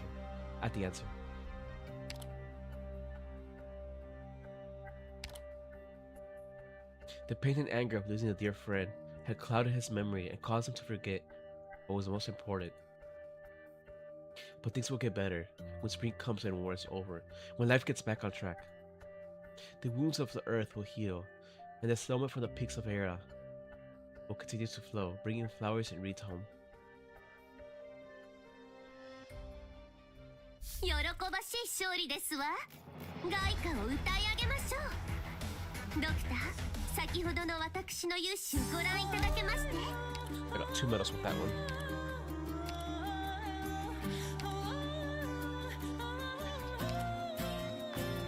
On every Minoan, your courage is where I've earned Minos' approval. Keep the Minoan spirit in mind and bring it home to every corner of Terra that needs it. And this one for World Medal. Versus treating our generations of environmental performances and space rallied from Lu. The citizens of the Phoenix are most impressed by your willpower. We do need hopes and dreams from time to time, though.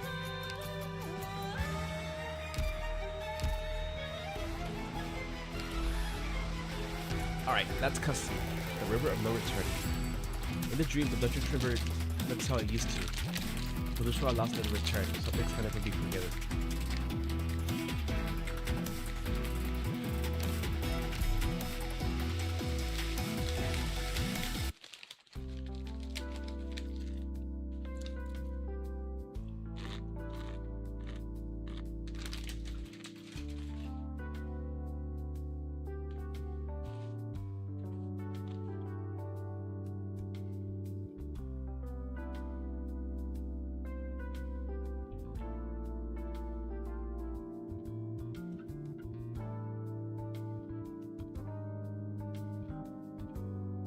Sorry, I got the munchies a bit.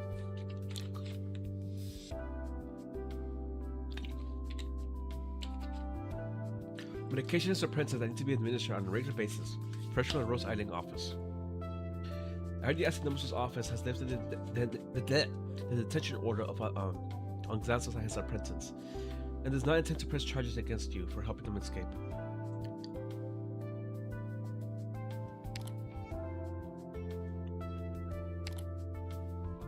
Yes, I learned later that Lydia had guessed our plan and intentionally made things easy for me. So that's the reason she wouldn't pursue the matter. Would the three of you still intend to leave Athenias? Yes. Today will only give my old classmates ideas. He needs to see more places, meet more people, do more things. Yes. I really see you so honestly, Kaelin. I would have had 3 operators keep an eye on you if you were like this when you were my patient. This is what it's like. Sorry for the trouble I caused. Looks like Xanthos' action at the first temple had a considerable influence on you. How about you wave the white flag and admit that Ripathy doesn't sap the heroic spirit at all? In your dreams. Talk about a hardhead. You should go, or you missed the ferry. That's substitute is not as flexible about late passengers. He won't wait for you. Skata, let's go, Likeon. Thank you for the medicine, Kira Mathopulu. When we meet again. Okay, Ria. Hey, stay off the lawn. I just worked on it. Well, I suppose two young men won't be nearly as destructive as a whole herd of burning beasts. The flowers and grassy ruin haven't been cleaned up yet. Too bad about the blue Boronia.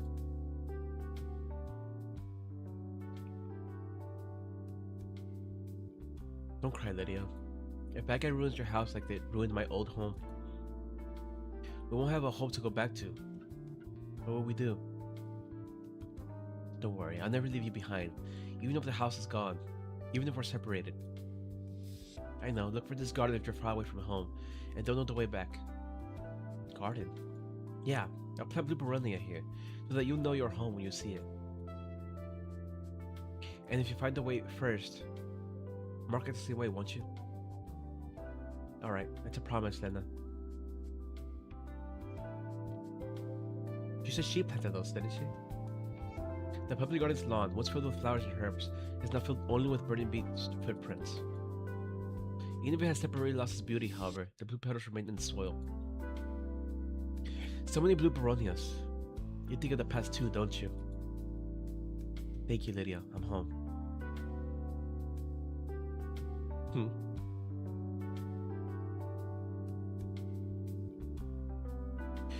I brought this year's apples, Cassandra. The portion set aside from the temple's offerings has been sent to the cellar. I sent this for you and the others at the temple to share. Thank you, it's very kind of you to do it every year. Our good harvests are all thanks to the help of everyone in Athenians. Besides, you helped us so much with coordinating the temple. You seem to be in a good mood today. To us, nothing matters more than the harvest, and the good harvest brings happiness. Nothing matters to us more than everybody's happiness, and the harvest is an important part of it. We're counting on you. I'll take my leave now. The pomegranate will be ripe for harvest soon. There are branches waiting to be trimmed.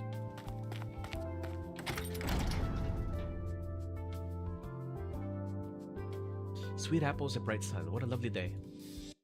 The ceremony at the first temple successfully concluded, and the ferryman that you were carrying has found hope. All is well, isn't it? Hieria. Why do you look so sullen? You're the one I'm worried about. Me? Why? I've been thinking about what you said when you came back to Athenius. You said you saw the beginnings of Minos in your dreams. Saw Chrysaria at her first temple. You said you thought a lot about Minos' past and future, about your own goals and direction. All this is why you came back. The events of recent days seem to corroborate my interpretation of the divine revelation. It is not a beautiful future of smiles and flowers. The unease lingers in my heart. Divine revelation is simply the direction that the spirit of heroes has shown us. It is not an inevitable future. We learned about that in preschool. That's true for ordinary revelations, but for example, I wanted the harp to return, but the peculiar manner of its return makes it seem so inevitable and unchangeable. Look at it from a different perspective. While the final goal was the return of the harp, the manner of its return was wondrous. Perhaps it's the same for my revelation.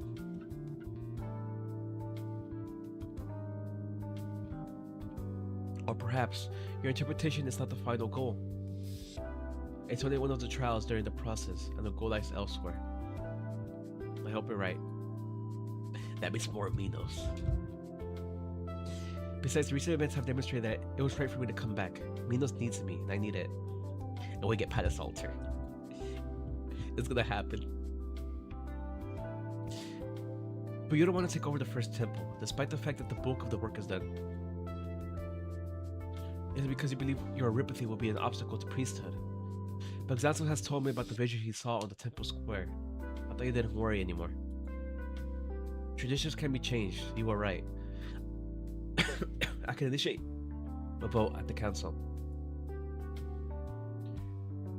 No, I didn't propose rebuilding the first temple to become its priestess.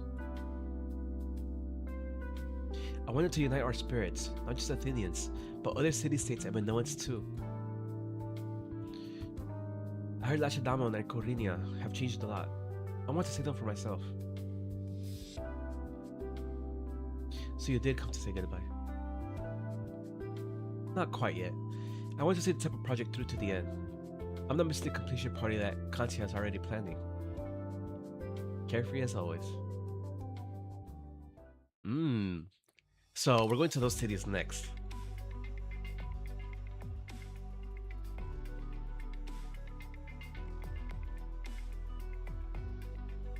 So this whole event with Athenians. So we'll probably have other events for these two cities. Thank you for the kind invitation. It was quite an unexpected play. Athenians is about to depart along the planned route. It's time for us to depart as well. I hope you will excuse the unpredictable events that occurred. It seems I did not plan for every possible contingency. On this, there is something I'm curious about. The ferryman openly accused you of making secret deals with the Sargonians on the Temple Square, and you were summoned to the council yesterday for an emergency hearing. Yet you are back in your office, safe and sound. Do you have a trump card up your sleeve? Or is there more to this matter than meets the eye? More than meets the eye is overstating it. I had simply been starting arrangements for the follow-up to this matter. The council heard the explanation and is satisfied that I remain competent to govern. As for the details, I regret that I am unable to share them as yet. They will reveal themselves in due time. All we need to know is that you remain the Athinomos of Athenius, with sweeping authority over major matters of administration and governance. I'm glad to hear it. And now I have a formal proposal to make. I'm sure both of you understand that dramatic changes are happening in Minos right now. Both? It is the case in Athenius, and it is the case in Lacedaemon, where a new arena is being built, one that will host competitors from far and wide. Perhaps the word tradition is not quite music to your ears, Athinomos, but don't you think now is the time for us to revive the old traditions? Changes are happening across the land. How about the three Pallas set aside their rivalries, return to the old city-state federation, and revive an ancient festival? The scattered village in minor Pallas will surely answer the call, and the nation will grow stronger. It will be the perfect opportunity to restore Minos' glory and to spread the sacred flame across the land. What do you think? Is this why you've been super around Athenius? You're investigating us.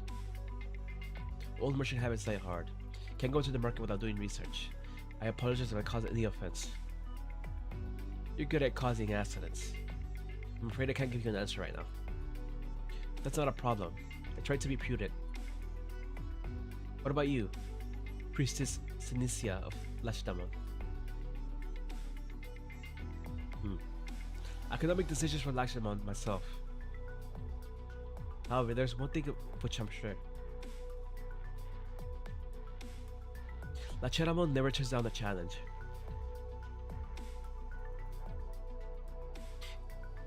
See, in English it will be Lacedaemon, but I kind of want to pronounce the ch since it's I'm assuming it's more romantic language.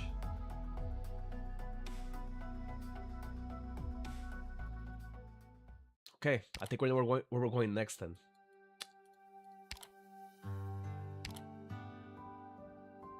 Pallas says she wants to see the other two cities, and here's Lacedaemon proposing an arena thing. I'll take you across the river, then you should go directly back to Sargon.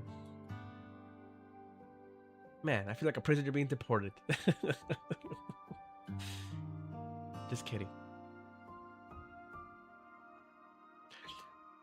I understand your friendship towards Minos, but you're still Sargonian nonetheless. And have a hard time abating Sargonian feet upon the soil of Minos. I understand. I've been thinking whether there's anything else I could do for Minos, for the mistakes of my forefathers. Whether I should leave the engineering notes of the three Pallas and bring only the blueprints back. After all, the petition only told me to bring back blueprints. Then I thought it wasn't enough. It's just a half-hearted compromise, an excuse to run away from my responsibilities and lessen the feeling of guilt. I should bring them back and display them in my museum, so that the Sargonians can see it and know that their history books are lying. Your petition won't be happy about it. Who cares?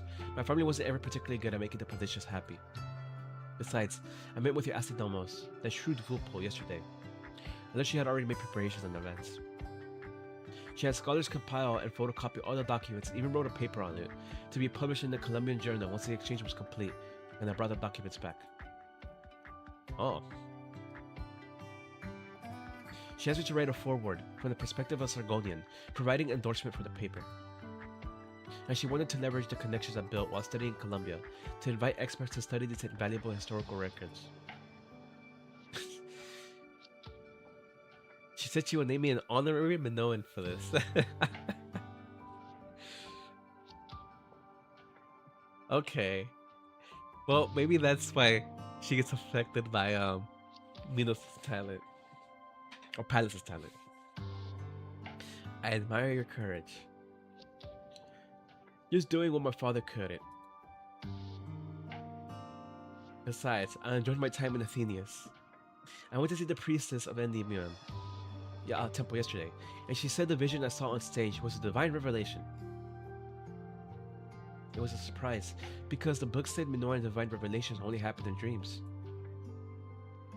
Divine revelation can occur in the form of dreams, visions, or voices, but dreams are the most frequent form they take, because they are an important way for us to interact with the spirits of the heroes and the departed. That's what the priestess said. I told her about the vision I had on stage, and the dream I had at the Bird and Beast Ranch. She gave me a very detailed analysis. Finally, she told me, in that solemn and mysterious tone, "You may not believe it now, Kiriyama Shire, but I believe your revelation is a sign that you will one day become a Padisha." How did she get that? She wasn't messing with me, was she? Huh. I'm an honorary Minoan now. I actually believe what the priestess of Endymion tells me. You're free to believe. Divine revelations are simply a form of guidance. Believe in it and it will bring you strength. Perhaps a lot of tragedies could be avoided if a Padisha like you ruled over the Sargonian border. Oh, interesting. I think I understand now. Then I'll take it as any responsibility I may have to bear in the future. I'll do my best. This public announcement. Is it a referendum? Referendum. Yes. I'm going back to Athenians after I take you across the river. The citizens of Athenians will vote on whether to banish me from the city for my recent actions. But you did it for Minos. Regardless of the reason, I must face judgment for my actions. It is a responsibility I must bear. It's time. Let's go, Kiriyama Shire.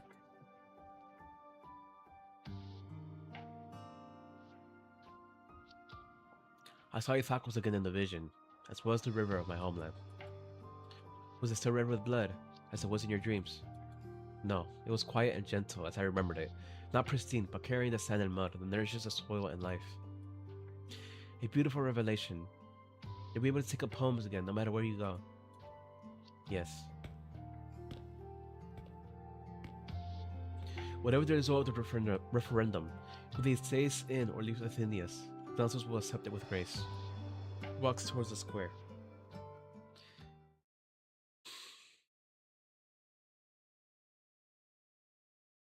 "3 months later." Wow. Okay, time skip. Time jump.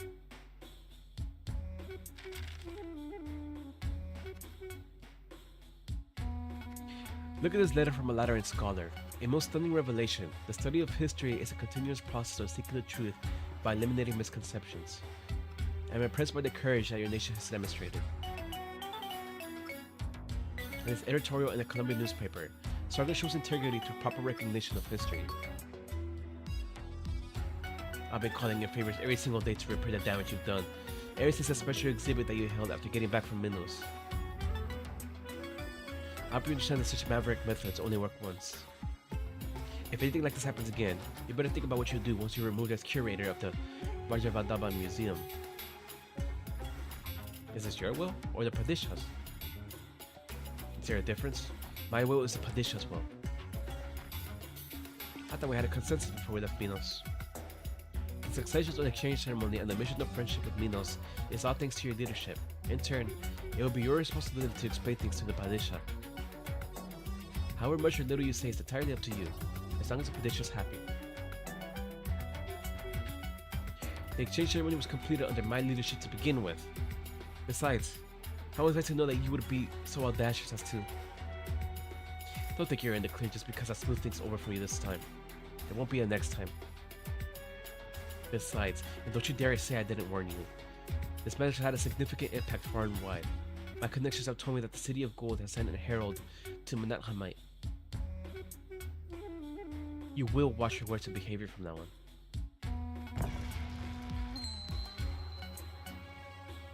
Oh, her. The Manticore lady, yeah.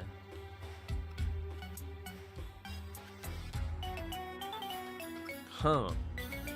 She looks cool. I see that news of my mission precedes me. Such noble elegance and dignity. You must be the herald of the Shahansha. Shahansha. Your presence honors this humble museum. We come to see the exhibits. If you want to see the special Minoan exhibit, I can... You stay put. I will guide the exalted herald. The exhibit can wait. I came to communicate the Shahansha's will. His Majesty has heard of the mission from Medjehtiqedti to Minos, and he is most interested. You came to escort me? It's my greatest honor. My family is one of the most honored houses in this land. It was always my greatest dream to serve the Shahansha in the City of Gold. I knew that one day I would. It's not you I seek, Effendi. Kindly close your mouth, for it's making too much noise. It's Titi. Medjehtiqedti Nasusu Mashayer. His Majesty awaits your presence in the City of Gold, that the King of Kings might hear of your time in Minos in your own words.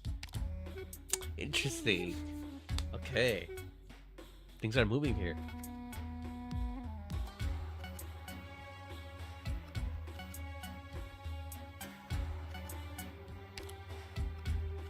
You should make your preparations quickly. The Shahansha is eager to hear from you. Do not keep him waiting. Of course.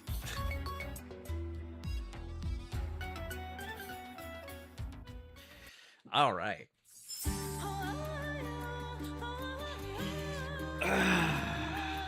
That was good. That was Medjehtiqedti Mountain.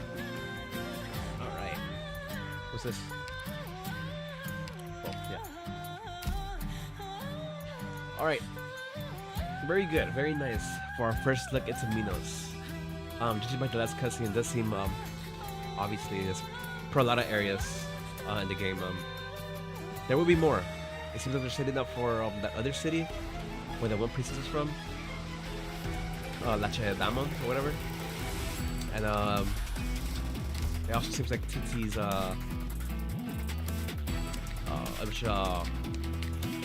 her plot is not over yet. So it seems like she's gonna get a visit to she's gonna visit the king of Sargon, basically. But yeah. That might also mean we might see the City of Gold in a minute. Because I think we're going to see it. So, two interesting things to look forward to. And of course, I'm most excited for Minos in the future.